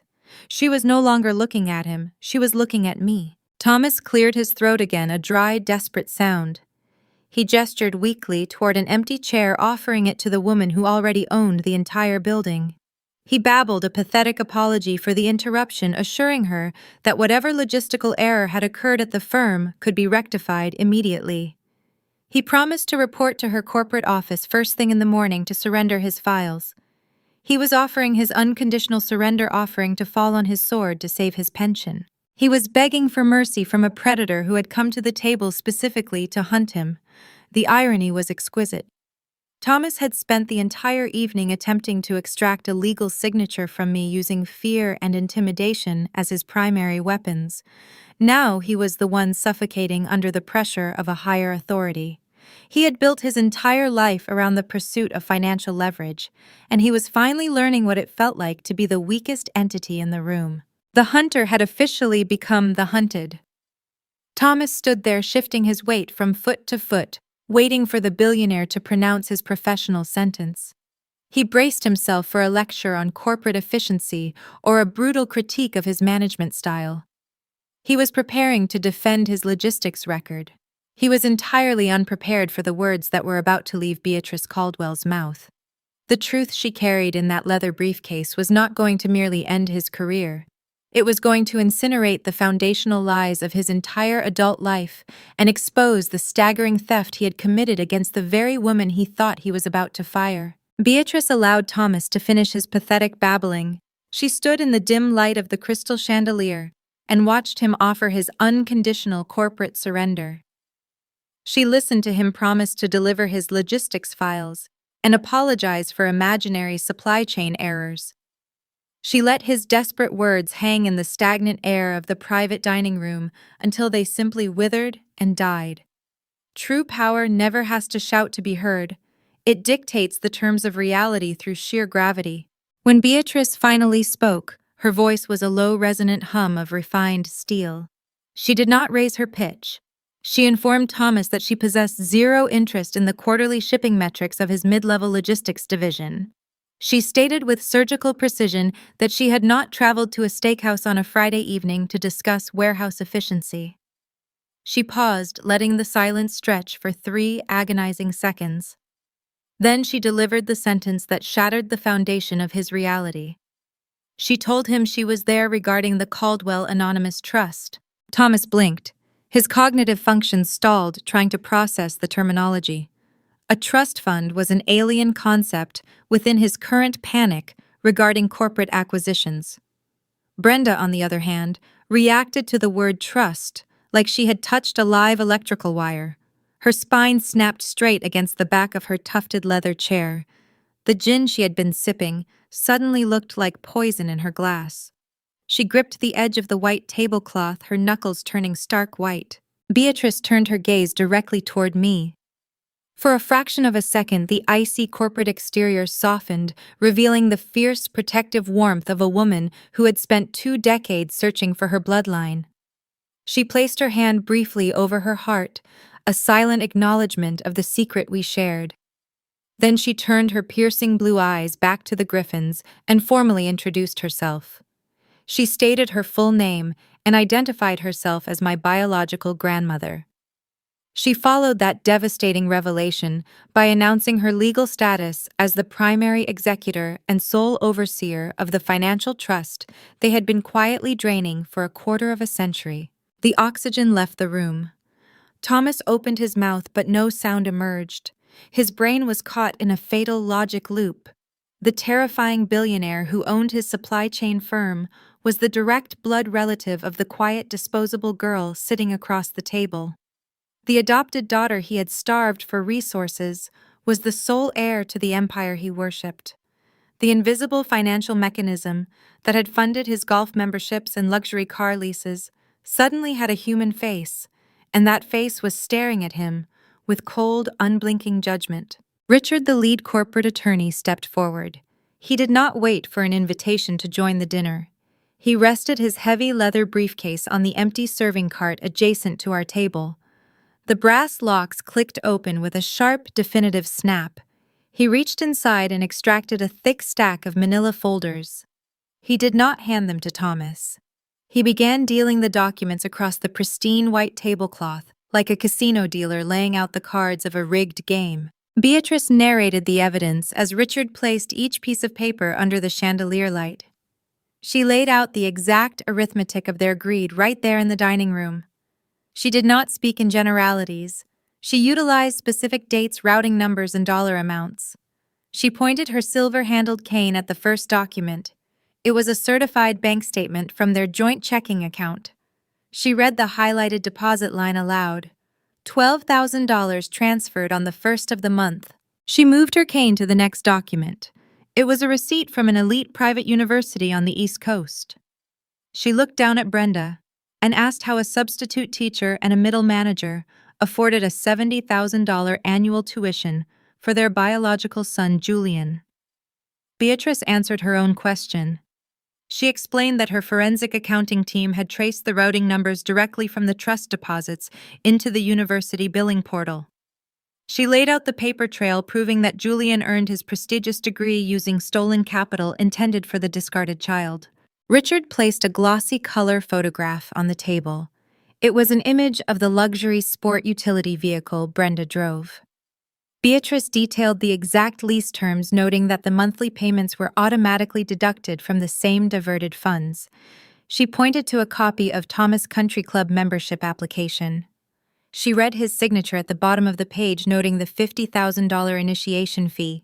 Beatrice spoke with a terrifying clinical detachment. She contrasted their fraudulent luxury with the reality of my upbringing. She noted that while Thomas purchased imported golf clubs, I was forced to walk 2 miles in the snow to a diner shift because I could not afford winter boots. She highlighted that while Brenda leased a new vehicle every 3 years, I was wearing generic clearance rack clothing that I purchased with my own tip money. She laid their hypocrisy bare, stripping away the polished suburban facade they had carefully maintained for decades. The airtight secret the Griffins believed they had buried in the closed adoption system was completely exposed under the harsh, unforgiving light of Beatrice and her immense wealth.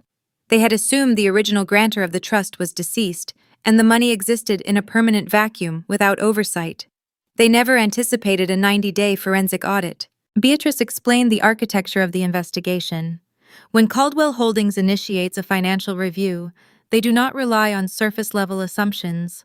For the past 3 months, a team of elite corporate accountants had subpoenaed every single bank record associated with the Griffin household. They had pulled decades of state and federal tax returns. They scoured credit card statements, mortgage applications, and investment portfolios. The most devastating piece of evidence Richard placed on the table was a stack of fraudulent expense reports.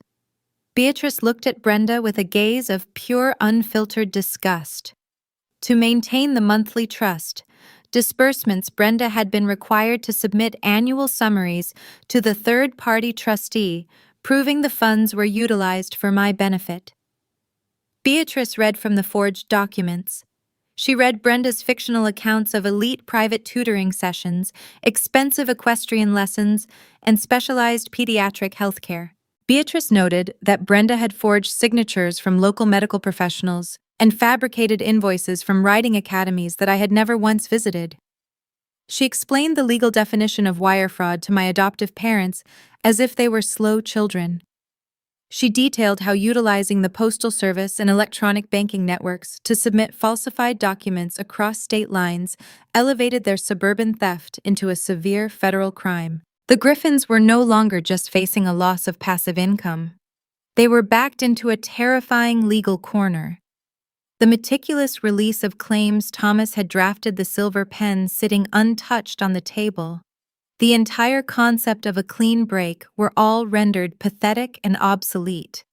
You cannot sign a liability waiver to excuse 25 years of systemic wire fraud and tax evasion. The paper Thomas brought to protect himself was nothing more than a confession of his own guilt. Thomas physically shrank into his leather chair. The arrogant logistics director had vanished, leaving behind a hollow, terrified shell of a man. His hands shook uncontrollably in his lap. He realized his employment at the shipping firm was over. His pension was a mirage. His freedom was entirely dependent on the mercy of the woman whose granddaughter he had systematically abused. He had no leverage, no defense, and no escape route. He looked at the scattered bank statements on the table and let out a quiet, whimpering sound that was quickly swallowed by the ambient jazz music. Brenda processed the disaster differently. A cornered narcissist rarely accepts defeat through silence. When their false reality is shattered, they instinctively scramble to construct a new narrative. They search for a different angle, an alternate emotional manipulation to regain control of the room.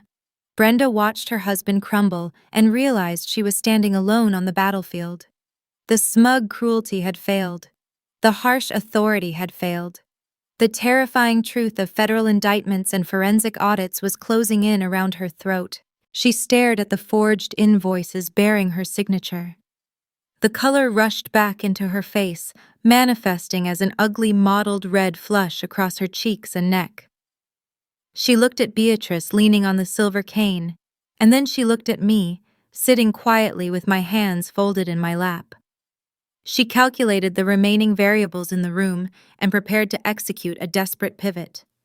She was about to try and manipulate the very same trauma she had spent 25 years inflicting. A cornered narcissist possesses a highly predictable behavioral pattern when their unearned power is systematically dismantled.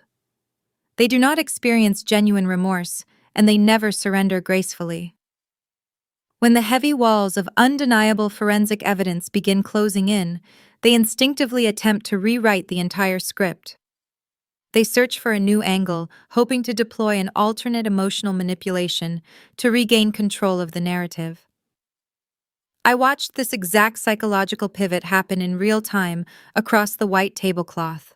Brenda observed her husband crumbling under the weight of his ruined corporate career.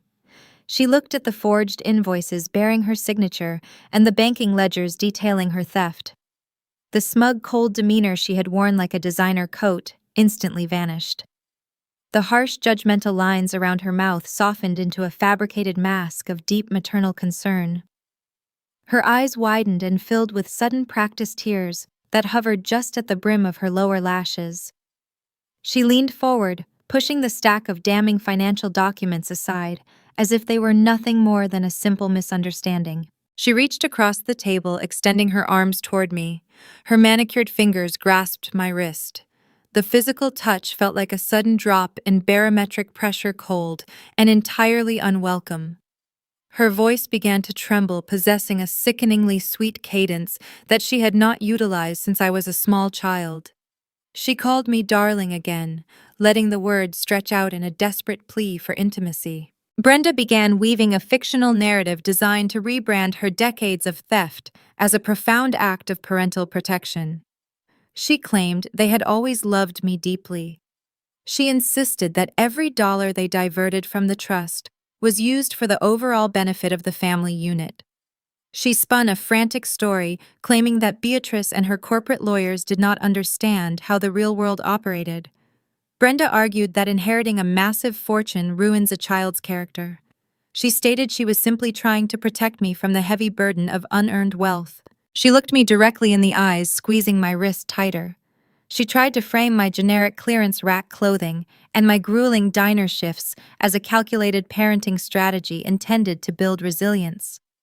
She called the forged pediatric invoices and the fabricated tutoring receipts a necessary administrative sacrifice to keep our household afloat and keep me grounded in reality. She was attempting to sell me the idea that starving me of resources was the ultimate expression of a mother's love. This was her signature tactic. She had spent my entire life gaslighting me into believing her stinginess was a virtue. I remembered a specific week in middle school when I contracted a severe respiratory infection. I laid in my freezing bedroom, struggling to draw a full breath while my chest ached with every cough. Brenda refused to drive me to a local pediatrician, citing the expensive copay. Instead, she handed me a bottle of expired generic cough syrup she found in the back of the pantry. She told me that fighting off the illness naturally without relying on expensive doctors would strengthen my immune system. She framed her financial hoarding as a holistic health choice. When my fever finally broke days later, she demanded gratitude for teaching me bodily independence. She was doing the exact same thing right now in this private dining room. She was attempting to rebrand a federal crime as a masterclass in character development. She expected me to nod along, to accept her twisted logic, and to forgive the theft because she delivered the excuse with trembling lips and wet eyes. The words lost all their teeth. 10 years ago, her relentless gaslighting would have made me question my own sanity. I would have wondered if I truly was an ungrateful burden. Tonight her speech just sounded like a poorly constructed defense from a guilty defendant who knew the jury had already seen the security footage. I did not pull my hand away quickly. A sudden, jerky movement would imply that she had affected me emotionally. I withdrew my hand with a slow, deliberate motion, sliding my wrist smoothly out from under her manicured grip. I placed my hands back in my lap and smoothed the fabric of my charcoal dress. I looked at her with the detached clinical gaze of an auditor who had just located the fatal flaw in a fraudulent ledger. I analyzed her fake tears the same way I would analyze a disputed tax return. I let her sit there with her empty hands resting on the white tablecloth suspended in the quiet space between her lie and my reality. I did not raise my voice. I spoke with the calm, measured rhythm of someone reading a final verdict into the official record.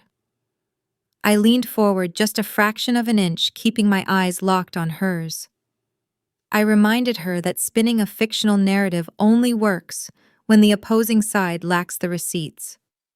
I told her the audit was already finished and the ledgers were permanently closed.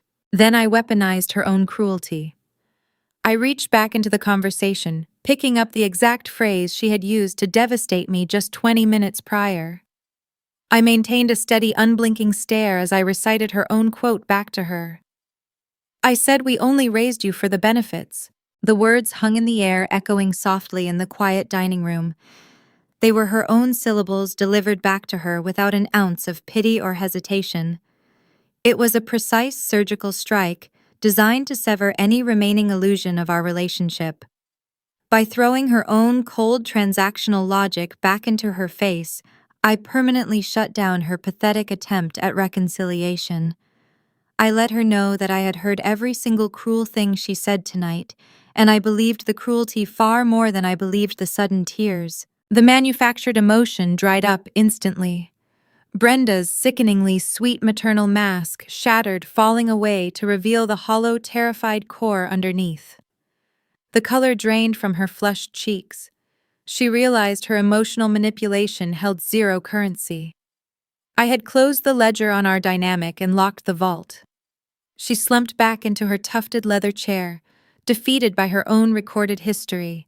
She looked at Beatrice leaning on her silver cane and then at the stoic security detail guarding the mahogany doors. She finally understood that the exit was blocked and she was entirely out of options. The emotional avenue was sealed. Brenda sat in stunned silence, staring at her half-empty martini glass. Thomas, watching his wife fail so spectacularly, realized that begging and gaslighting were useless strategies against undeniable forensic evidence. The billionaire matriarch standing at the head of the table was immune to their excuses, and the daughter they had tormented was immune to their guilt trips. His panic mutated into a desperate, frantic grasp for legal survival. His corporate brain, unable to process the emotional devastation, latched onto the only tangible weapon left in his possession. He remembered the thick stack of paper resting near my water glass. He convinced himself that contract law might somehow supersede trust fraud if he could just force the issue. He reached out and tapped the meticulous release of claims document, his index finger shaking against the thick parchment. He gathered the last remaining shreds of his middle management authority, preparing to attempt a final pathetic legal maneuver to save his sinking ship. Thomas watched his wife collapse into silence, and his mind snapped back to the familiar rigid structure of corporate bureaucracy. When a middle manager loses a personal negotiation, he instinctively retreats behind the safety of a printed contract. He believed that ink on paper could somehow shield him from the billionaire standing at the head of the table. He reached out and pressed his trembling index finger against the thick stack of legal paper resting near my water glass. He did not look at me. He directed his gaze toward Richard, the corporate attorney, standing beside Beatrice. Thomas attempted to speak man-to-man, professional to professional, hoping to find a sympathetic ear in a fellow suit. His voice shook as he stammered out a desperate legal defense. He claimed that regardless of the trust fund or the audit, the Griffins possessed a fundamental right to separate their personal estate from an estranged dependent. He cited Michigan contract law, stumbling over the terminology. He argued that the release of claims sitting on the tablecloth was a standard procedure and that securing my signature would cleanly sever our liabilities. He was practically begging Richard to validate the document to acknowledge that he still held one tiny fraction of leverage in this room. He needed the waiver to act as a firewall against the incoming destruction. That was the exact moment I deployed my ultimate weapon. I looked down at the expensive parchment. I reached out and finally picked up the document they had spent the entire evening trying to force upon me. I felt the heavy weight of the premium paper between my fingers. I scanned the first page, noting the dense paragraphs and the carefully structured indemnification clauses, and then I laughed. It was not a theatrical villainous laugh. It was a genuine, unbothered sound that bubbled up from the very bottom of my chest and echoed clearly in the quiet dining room. For my entire life, I had monitored my own volume, ensuring I never took up too much acoustic space in their house. I had swallowed my tears and stifled my anger to keep the peace. Laughing out loud in the face of their ultimate threat was the most liberating sound I had ever produced. Thomas flinched as if I had struck him across the face. His eyes widened in sheer confusion. Brenda flailed her hands, gripping the edge of the table, unsure how to process a reaction that deviated so wildly from her expected script. They had engineered this entire evening to break me, to watch me crumble into a weeping mess. Hearing me laugh dismantled the very core of their psychological dominance. I let the amusement fade into a cool, professional smile. I set their document back down on the white tablecloth, aligning it perfectly with the edge of the wood. I looked at Thomas and offered a sincere professional compliment. I told him that his defense attorney had drafted a perfectly fine waiver. I acknowledged the airtight language and the rigorous liability protections woven into the paragraphs. I analyzed it aloud, praising the specific phrasing designed to block retroactive lawsuits. Thomas let out a short, ragged breath of relief. For a fleeting second, he actually believed his contract was going to save him. He thought my professional assessment meant I was conceding the legal point. Then I delivered the fatal caveat. I leaned forward and explained that a flawless contract is entirely useless when it is aimed at the wrong target. I reached down into my leather purse resting by my feet. My hand bypassed my wallet and closed around a crisp manila folder I had packed before leaving my apartment. I pulled the folder out and set it directly on top of his meticulously drafted waiver. I flipped the cover open, revealing a document bearing the official embossed seal of the state family court system. I explained the precise mechanics of a legal trap. I told Thomas that anticipating an ambush requires proactive countermeasures. I knew they were going to try and bind me to a liability release the second my birthday arrived. I knew they would attempt to use my legal status as their dependent to shield themselves from the financial fraud they had committed. So I removed the target from the board before they ever had a chance to pull the trigger. I tapped the embossed seal on my document. I explained that 3 weeks ago, while they were busy making reservations at a steakhouse and paying an expensive retainer to a defense lawyer, I was standing in front of a judge in an Ann Arbor courthouse. With the quiet logistical support of the Caldwell legal team, I had formally petitioned the court to sever all legal associations with the Griffin household. I pointed to the bold black text at the top of my paperwork. I read the words aloud for the entire table to hear. I had legally assumed my rightful birth identity. The person named on their expensive waiver, the dependent known as Lydia Griffin, officially ceased to exist in the eyes of the law. I was legally and permanently recognized as Lydia Caldwell. Thomas stared at the name printed on my court order. His brain struggled to process the timeline. He realized that I had been 10 steps ahead of him the entire month. But a name change was merely a cosmetic victory. The true lethal blow was contained in the second half of my folder. I turned the page and revealed a preemptive legal injunction signed by a superior court judge. I translated the dense legal terminology into plain, undeniable English for my adoptive parents. I explained that the injunction officially stripped Thomas and Brenda Griffin of any legal standing to claim me as a dependent, a family member, or a financial associate. It severed the invisible tether they had used to control me for 2.5 decades. The law now viewed us as complete strangers with zero fiduciary overlap. I looked at the silver pen sitting next to his useless waiver.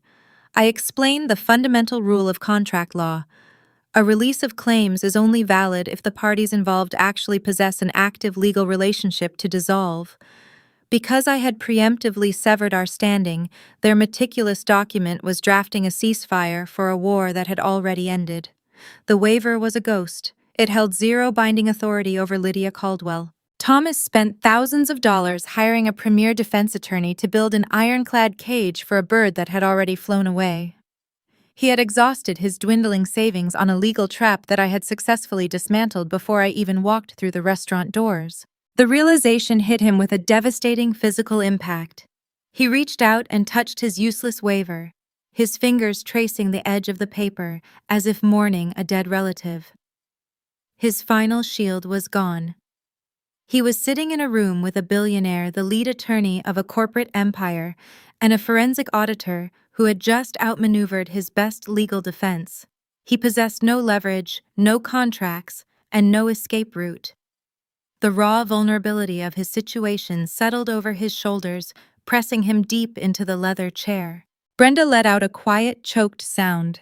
She stared at the name Caldwell printed on my court order, finally understanding the vast chasm that now separated us. I was no longer her scapegoat. I was a recognized member of a dynasty she could not even comprehend. I closed my manila folder and slid it back into my purse. I looked at my father and delivered the closing statement of our 25-year relationship. I told him he should ask his expensive lawyer for a refund.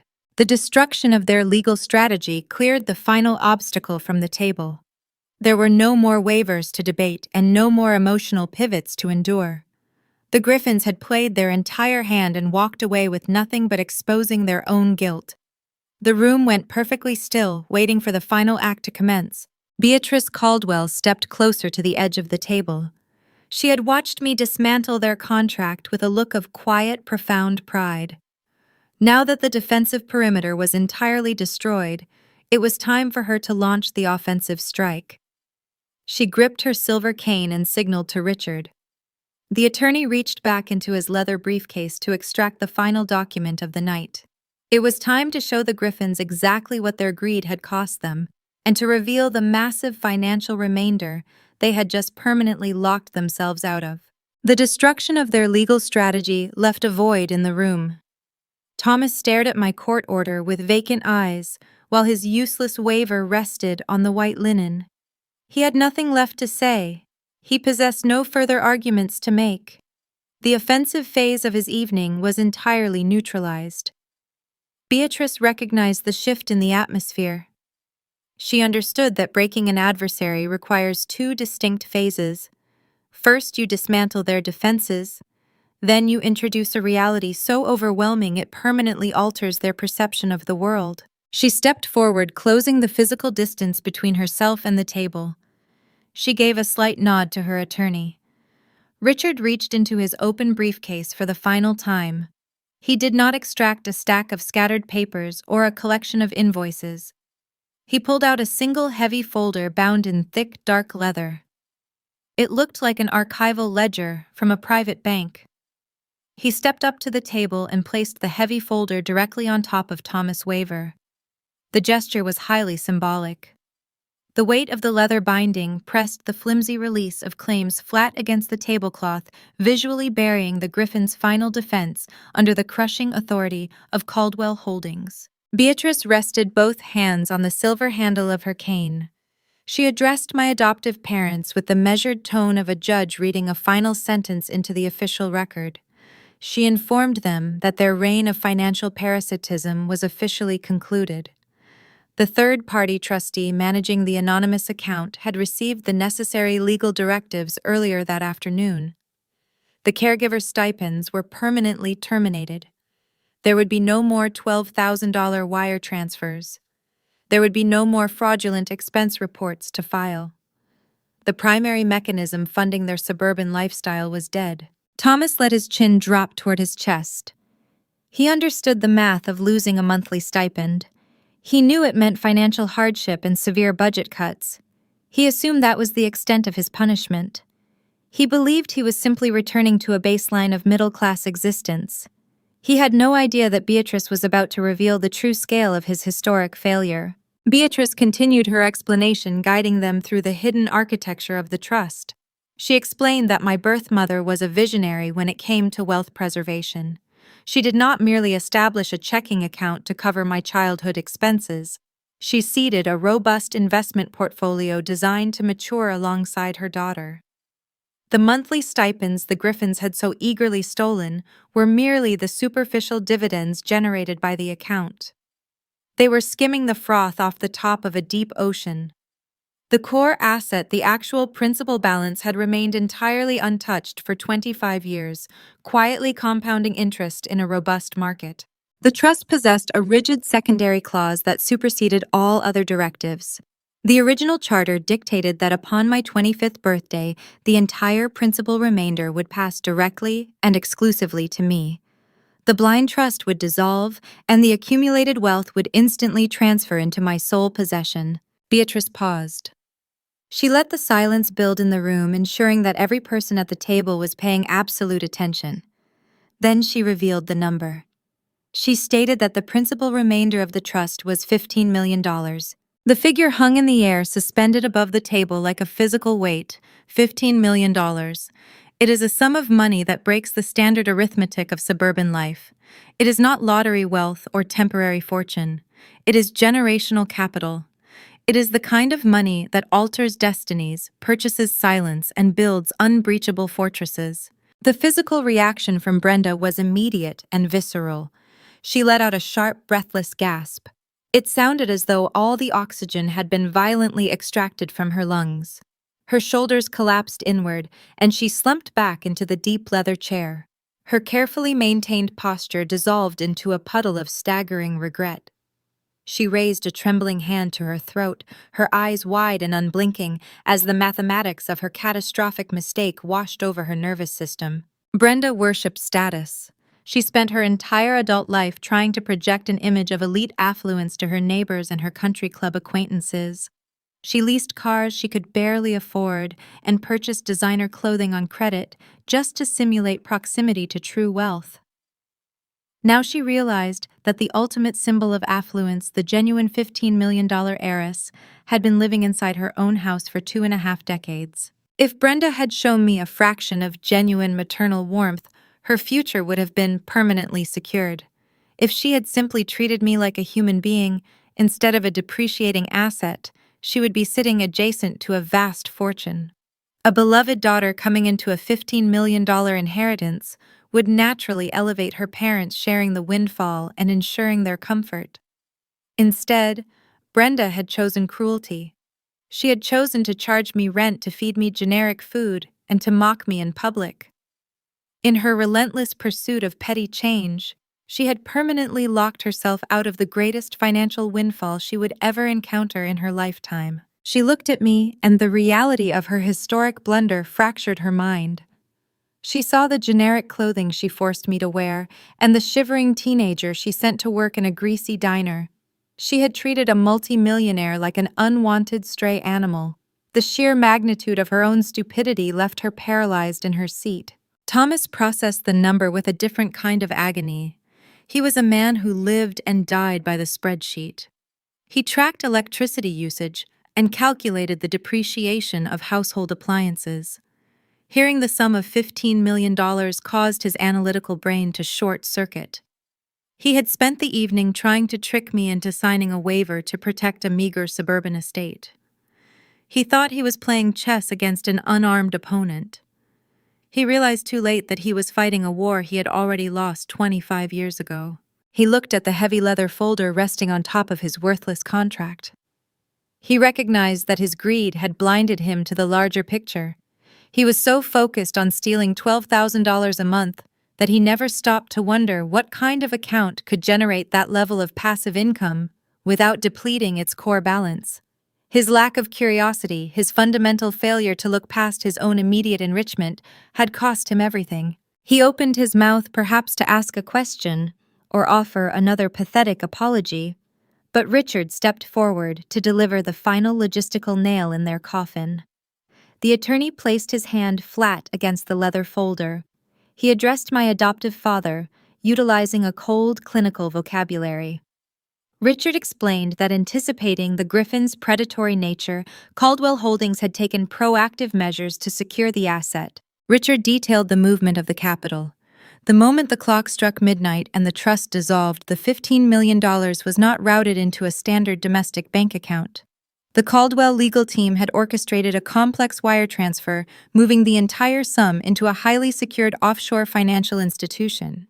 The money was now resting in a jurisdiction notorious for its impenetrable privacy laws and hostile stance toward foreign litigation. The attorney explained the strategy behind this maneuver. He knew that desperate people facing financial ruin often resort to frivolous lawsuits. He anticipated that Thomas might try to sue me for retroactive guardianship compensation or attempt to claim a percentage of the inheritance under some obscure family court statute. Moving the funds offshore created an impossible barrier. The money was legally shielded from any domestic claims the Griffins might attempt to file. They could hire 100 lawyers and spend a decade in court, but they would never be able to touch a single cent of my inheritance. The fortress was fully constructed and the gates were permanently sealed. The Griffins were trapped on the outside, holding nothing but the ashes of their own greed. They had walked into the Sterling room expecting to discard a worthless adopted daughter and secure their financial independence. Instead, they had inadvertently witnessed their own economic execution. The air in the private dining room grew stagnant. Thomas and Brenda sat in the wreckage of their shattered reality, entirely consumed by the crushing weight of their loss. They believed the nightmare was finally over. They thought the revelation of the offshore account and the $15 million was the ultimate punishment. They assumed they would be allowed to crawl out of the restaurant and return to their suburban home to lick their wounds and figure out how to survive on Thomas Logistics' salary alone. They were tragically mistaken. Beatrice Caldwell did not build a real estate empire by leaving a job half-finished. She understood that leaving an adversary with a reliable income stream allows them the opportunity to rebuild and retaliate. If Thomas still possessed his corporate title, he could eventually recover from the loss of the trust stipends. He could downsize his life and maintain a fraction of his unearned pride. Beatrice had no intention of allowing that to happen. She watched Thomas staring blankly at the tablecloth, and she adjusted her grip on her silver cane. The financial revelation was merely the prelude to the final professional slaughter. She was about to address his employment status, and the next sequence of events would ensure that the Griffins did not just lose a fortune, but lost their entire place in society. The revelation of the $15 million offshore account was the emotional execution. The Griffins sat in the wreckage of their shattered reality, believing the punishment had reached its final limit. Thomas stared at the white tablecloth, assuming he could retreat to the familiar safety of his warehouse logistics office on Monday morning. He calculated that while his suburban kingdom was severely damaged, his corporate title would provide a slow, steady path back to financial equilibrium. He was tragically mistaken. Generational wealth does not merely wound an adversary and leave them to recover, it executes a systemic liquidation. Beatrice Caldwell shifted her stance. She leaned her weight onto the silver handle of her cane and fixed her gaze directly onto my adoptive father. She did not address him as a family member or a suburban patriarch. She addressed him by his formal corporate designation. She called him the Senior Director of Regional Logistics. Hearing his official title spoken aloud in that dim restaurant brought a fleeting spark of hope to his eyes. He still identified with his career. He still believed his decades of supply chain management offered some inherent value to the Caldwell conglomerate. Beatrice extinguished that hope with surgical precision. She explained the strict internal governance of Caldwell Holdings. An international real estate and logistics empire relies entirely on the unimpeachable integrity of its senior leadership. Every executive operating under her corporate umbrella is required to sign a binding ethical conduct clause upon acquisition. This clause does not merely govern workplace behavior, it dictates private financial integrity. A corporation managing billions of dollars in commercial assets cannot risk employing directors who forge medical invoices, fabricate pediatric receipts, and commit systemic wire fraud against their own dependents. She spoke the next words with a cool, detached rhythm. She informed Thomas that his documented misappropriation of the anonymous trust funds constituted a direct, undeniable violation of his employment contract. Beatrice did not schedule a meeting with Human Resources. She did not offer a severance package or a quiet resignation option. She fired him right there in the private dining room of the Sterling room. She stripped him of his title, his authority, and his corporate identity in front of the daughter he had treated like a disposable liability. His termination was effective immediately. Thomas let out a hollow, ragged breath. The color that had briefly returned to his face drained away once more. He reached a trembling hand up to loosen his silk tie, suddenly suffocating under the tight collar. He stammered a frantic question regarding his retirement benefits. He had spent 30 years grinding through the corporate hierarchy, building a robust pension plan intended to secure his golden years. He assumed that even if he lost his salary, his decades of accumulated retirement capital remained a protected asset. Richard, the corporate attorney, stepped forward to dismantle that final illusion. He kept his hands resting on the heavy leather folder, explaining the brutal reality of federal financial crimes. When a citizen utilizes electronic banking networks to funnel stolen trust dividends across state lines, the jurisdiction shifts. The investigation is no longer a localized family court issue. It triggers a sweeping federal inquiry. Richard informed my adoptive father that Caldwell Holdings had legally frozen his entire pension, pending the outcome of an impending federal fraud investigation. His retirement accounts, his stock options, and his vested equity were locked inside a secure bureaucratic vault indefinitely. The arithmetic of their upcoming ruin crystallized in my mind. I am an auditor, and I can map the trajectory of insolvency with flawless accuracy. The Griffins had constructed a towering house of cards built entirely on the foundation of my stolen wealth and his corporate salary. Within 30 days, that entire structure was going to collapse. Without the $12,000 monthly stipend, and without his six-figure logistics income, the mathematics of their suburban existence failed immediately. Their sprawling brick house was leveraged under multiple high-interest mortgages. Within 2 billing cycles, the bank would issue a notice of default. The luxury sport utility vehicle Brenda drove was leased under a premium contract. The dealership would dispatch a repossession team before the end of the fiscal quarter.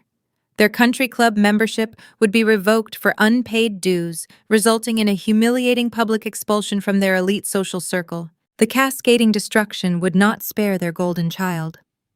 Julian was currently sitting in a luxury condominium in Chicago, anticipating his next tuition deposit for his prestigious graduate program.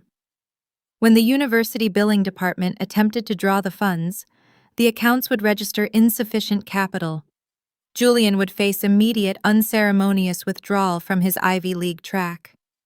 The pristine, protected life they had carefully curated for their biological son was going to evaporate, leaving him stranded in a reality he had never been trained to survive. The profound irony of the evening settled over the table. 3 weeks ago, Brenda picked up her phone and invited me to a 5-star restaurant. They had meticulously planned this dinner to cut me off. They brought a legal waiver intending to kick me out into the cold and permanently sever my access to their resources. They believed they were discarding a worthless asset. They were entirely unaware that by forcing this confrontation, they had handed over the matches and doused their own fragile kingdom in gasoline. They had initiated the very sequence of events that secured my fortune and guaranteed their total economic starvation. Brenda comprehended the social death waiting for her outside the mahogany doors. She was a woman who measured her worth by the envy of her neighbors. The impending federal indictment would eventually become public record. The local newspapers would print the details of the suburban parents who embezzled from an orphaned child. Her friends at the tennis club would whisper about the foreclosure signs planted on her manicured front lawn. The quiet, respectable life she had stolen was going to end in loud, undeniable disgrace. She buried her face in her hands and began to weep. It was not a calculated performance designed to extract pity. It was the raw, ugly sound of a narcissist mourning the death of her own reflection. Thomas did not cry. He sat paralyzed, staring at the silver pen resting on the white linen. He looked like a hollow shell of a man. The authoritarian patriarch who used to track my electricity usage down to the penny now possessed zero authority over his own destiny. He had spent his life worshipping the mechanics of money, and the money had finally consumed him. The vengeance was finalized. There were no more ledgers to audit. There were no more hidden accounts to expose. Beatrice had systematically leveled their defenses and salted the earth where their future used to grow. The corporate execution was flawless, leaving nothing but silence and wreckage in its wake. The time for talking had expired. I looked at the two people who made my childhood a dark, calculating prison. I prepared to make my final move, ensuring that the last memory they held of me was not a weeping victim, but an untouchable victor rising from the table. The final phase of any successful forensic audit is the presentation of the incontrovertible evidence, followed by an immediate deliberate departure. You do not stay in the room to negotiate with the guilty party. You do not offer a shoulder to cry on, and you certainly do not wait around to listen to their fabricated excuses. Once the ledger is exposed, the interaction is officially terminated. I placed my hands flat against the edge of the pristine white tablecloth and pushed my chair backward. The wooden legs scraped softly against the polished hardwood floor. The sound was the only noise cutting through the heavy, suffocating silence that had descended upon the private dining room. I stood up to my full height. I looked down at the charcoal fabric of my tailored dress, smoothing a minor crease near my waist, with slow, methodical strokes. My heart rate was perfectly steady. My breathing was even and calm. I felt a profound lightness spreading through my chest, a sensation of gravity releasing its grip on my shoulders for the first time in 25 years. I did not scream at them. I did not raise my voice to hurl insults or list the decades of grievances I had accumulated while living under their roof. I did not gloat over my $15 million inheritance or the sudden incineration of their corporate survival. Utilizing words in that moment would have been a tactical error. When you engage in a verbal altercation with a narcissist, you validate their importance. You signal that their actions still hold the power to disrupt your emotional equilibrium. They desperately want you to shout because anger is a language they understand. Anger means they still matter to you. I deployed the most terrifying weapon in my entire arsenal. I utilized absolute, unbothered silence. I stood there and allowed the quiet to press down on them. Silence starves the manipulator. It deprives them of the emotional fuel they need to construct a counter-narrative. I watched them drown in the sudden, undeniable realization of their own total destruction. I looked at Thomas. The man who had terrorized my youth with his digital spreadsheets and his arbitrary financial punishments no longer resembled a towering authoritarian patriarch. Stripped of his logistics title and his stolen wealth, he looked incredibly small. His shoulders were hunched forward and his chin rested near his chest. He was staring blankly at the scattered banking documents and the useless release of claims he had brought to ensure his safety. The arrogant certainty he wore when he first entered the Sterling room had evaporated, leaving behind a pathetic hollow shell of a middle manager who had just realized he was obsolete. He was a man calculating the exact trajectory of his own ruin, unable to find a single variable to save himself. I shifted my gaze to Brenda. She was weeping openly now. Her tears ruined her expensive makeup, leaving dark streaks tracking down her flushed cheeks. She clutched a crumpled linen napkin in her trembling hands. I observed her distress with the detached clinical gaze of a stranger. I knew her tears held zero trace of genuine remorse for the childhood she stole from me. She was mourning the impending loss of her luxury leased vehicle. She was crying for the country club status she was about to forfeit. She was weeping for the suburban social standing that would vanish the moment the federal fraud investigation became public knowledge. She was a woman grieving the death of her own reflection. Society expects the victim of severe trauma to demand an apology before leaving the battlefield. We are conditioned to seek closure through the validation of our abusers. I felt no such desire. I did not demand an apology from Brenda or Thomas. You cannot extract authentic remorse from people who operate on an empty emotional ledger. An apology is a currency based on empathy, and empathy was an asset the Griffins had never possessed.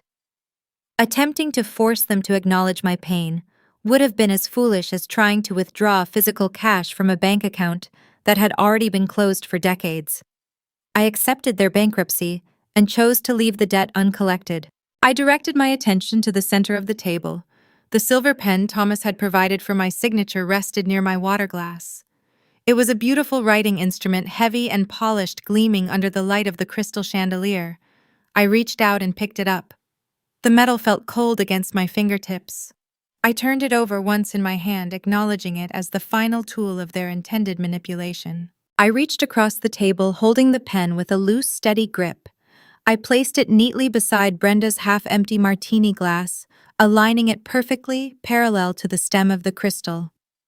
The soft, clinking sound of the metal touching the glass finalized the arrangement. I was returning their weapon. I was leaving all their tools, their contracts, and their expectations resting on the table alongside their cooling stakes and their shattered illusions. I took one final look at the two people who had made my childhood a living nightmare. I committed the image to memory, not out of anger, but as a permanent reminder of the bullet I had successfully dodged. I severed the invisible tether that had bound me to their household. The dependent named Lydia Griffin was left behind, sitting in the empty chair I had just vacated. I turned my back on them. The physical rotation of my body felt like stepping across a threshold into an entirely different atmosphere. I faced the mahogany doors leading out to the main restaurant. Beatrice Caldwell stood waiting for me. She had watched the entire silent execution with a look of profound, unwavering respect. She did not offer unsolicited advice or unnecessary comfort. She understood the sanctity of the walk-away. I stepped to her side and linked my arm through hers. Her arm felt sturdy and warm, a grounding physical presence that contrasted sharply with the cold isolation I had known my entire life. I felt the quiet strength of my actual bloodline supporting my weight. Richard, the corporate attorney, closed his heavy leather briefcase. The brass latches clicked shut, securing the forensic audit and the evidence of their federal crimes. He stepped back, clearing the path for our departure. The two imposing security guards adjusted their stance. They pivoted simultaneously, forming a protective wedge in front of the mahogany doors. We began to walk. The rhythmic tap of Beatrice Silver, handled cane striking the hardwood floor, echoed in the quiet room, measuring our progress toward the exit. We moved with the synchronized, unhurried pace of people who control the terrain. We did not rush.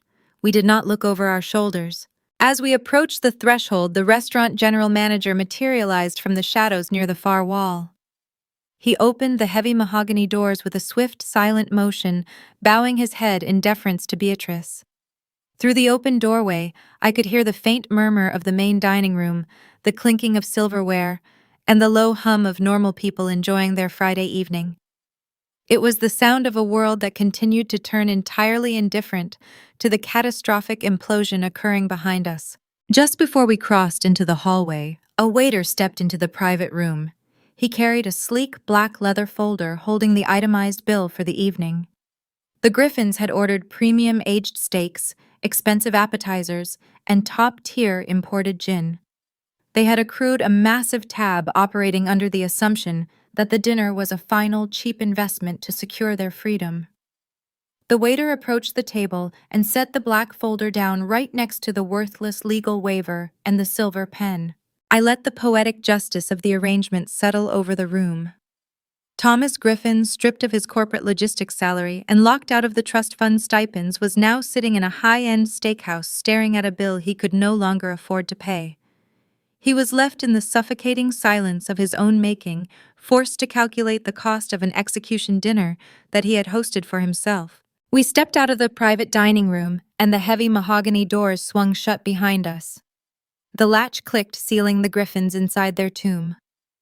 The air in the carpeted hallway felt significantly lighter. The scent of aged beef and bitter gin faded away, replaced by the crisp, clean ventilation of the corridor. I kept my arm linked with Beatrice as we navigated through the bustling main floor of the restaurant. Patrons in expensive suits and designer dresses parted around our security detail, their eyes tracking the billionaire matriarch as she moved toward the front entrance. I did not look at the faces of the strangers. I kept my gaze focused on the glass doors leading out to the street. The valet attendant rushed forward to pull the heavy glass doors open. The cool night air of downtown Detroit washed over my face, carrying the faint scent of engine exhaust and impending rain. It was a sharp, bracing chill that cleared the remaining tension from my lungs. We stepped out onto the illuminated pavement, waiting for the black town car to pull up to the curb. I stood under the glow of the streetlights, shedding the final lingering traces of my past, preparing to step into the vast, untouched landscape of my future. It has been 8 months since the heavy glass doors of the restaurant closed behind me. The speed of corporate and personal insolvency is staggering when a household lacks an authentic foundation. The Griffins experienced a swift mathematical execution. Without the monthly trust stipends to subsidize their inflated lifestyle, and without Thomas drawing his senior logistics salary, the facade shattered in a matter of weeks. I monitored their descent through public court filings, viewing the documents with the same detached precision I used during my corporate audits. They lost the sprawling brick house in the suburbs to foreclosure. The banking machinery they had relied upon to fund their arrogance turned its unyielding gears against them, reclaiming the manicured lawn and the oversized garage. They formally filed for Chapter 11 bankruptcy just before the federal authorities concluded the initial phase of the fraud investigation. Thomas and Brenda spent their entire adult lives projecting an image of elite affluence to their neighbors. Their ultimate punishment was not just losing their capital, it was the loud public humiliation of their decline. The country club revoked their membership for unpaid dues. The luxury vehicles were repossessed from their driveway in broad daylight while the neighborhood watched. They were forced to downsize into a cramped rental apartment on the outskirts of the county, living on the margins they had once forced me to occupy. The collateral damage extended exactly where the stolen funds had historically flowed. Julian received an abrupt education in the reality of the American economy. Without the diverted capital shielding him from adulthood, he defaulted on his luxury condominium in Chicago. He withdrew from his prestigious graduate program, unable to secure the loans required to replace his vanished tuition pipeline. For the first time in his existence, the golden child had to submit a standard resume and accept an entry-level position to pay his own rent. I watched the public record of their descent from a safe distance. I never received an apology, and I never initiated contact. The silence between us is permanent. My current daily routine operates in profound contrast to the cold transactional anxiety of my youth. I relocated to Ann Arbor, purchasing a beautiful estate bathed in natural sunlight. The property is surrounded by old-growth oak trees and features wide, unbarred windows. I chose this specific architecture because I spent 2 decades trapped in a freezing room over a garage. I wanted a home where the warmth was guaranteed and the light was abundant. I resigned from my position as a forensic auditor at the financial consulting firm. Hunting down deceptive corporate ledgers and exposing fraudulent executives was a necessary armor for my survival, but I no longer need to live on the defensive perimeter. I currently manage the philanthropic wing of Caldwell Holdings. My days are spent allocating capital to community development projects, urban renewal initiatives, and educational grants for unhoused youth. I use the analytical skills forged in my trauma to build infrastructure for people who are currently standing where I used to stand. Instead of tearing down corrupt systems, I am constructing safety nets. The psychological transition from being an unwanted burden to an accepted family member is a complex, slow process. Trauma is not a heavy coat you can simply discard once you enter a warm room. It is a chill that lives deep in your bones. During my first few weeks in Ann Arbor, I caught myself turning off heating units to conserve electricity and calculating the exact grocery budget before purchasing fresh produce. I had to actively unlearn the poverty mindset Brenda and Thomas installed in my brain. Beatrice is the primary architect of my healing. We share Sunday dinners every week. These meals are not held in private restaurant rooms, laden with tension and hidden agendas. We eat in her sunlit kitchen, discussing art history, urban planning, and the legacy of the Caldwell women. She never hands me an itemized invoice. She never complains about the cost of the ingredients. She listens to my opinions with genuine curiosity, validating my presence in her home. Beatrice taught me the most vital lesson a human being can learn.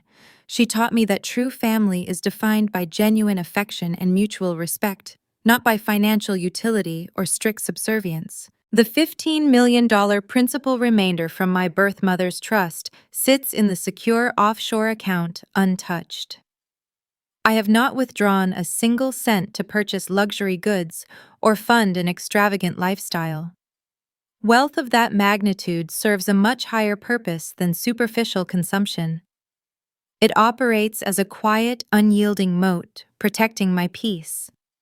It is an impenetrable barrier standing between my current sanctuary and anyone who might seek to exploit me in the future. The knowledge that the capital exists provides a deep, resonant security that allows me to breathe freely. I am wealthy enough to walk away from any table, any negotiation, and any relationship the second it stops serving my well-being. When we examine the mechanics of toxic relationships, we often focus on the emotional symptoms rather than the structural disease. Narcissists and manipulators operate exactly like predatory lenders. They issue conditional love with exorbitant hidden interest rates.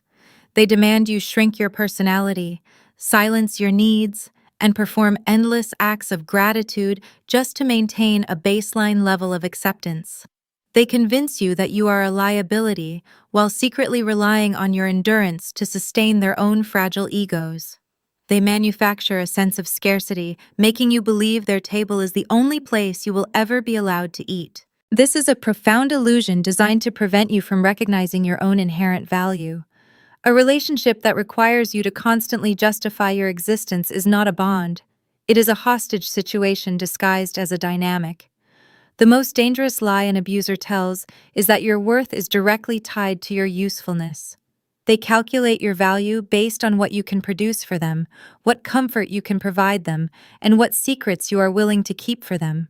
They treat human connection as a ledger, where you are always operating at a deficit. If you are currently sitting in a room where the air feels heavy with judgment, and your contributions are treated as baseline expectations, while your mistakes are recorded in a permanent file, you must recognize the trap.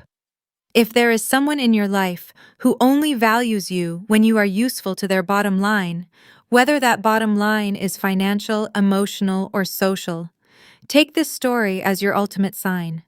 You do not have to endure the quiet indignity of being tolerated by people who refuse to see your worth. Stop auditioning for a seat at a table where you were never truly welcome.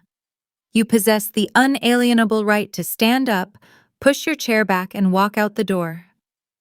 You do not need to present a flawless legal defense to justify your departure.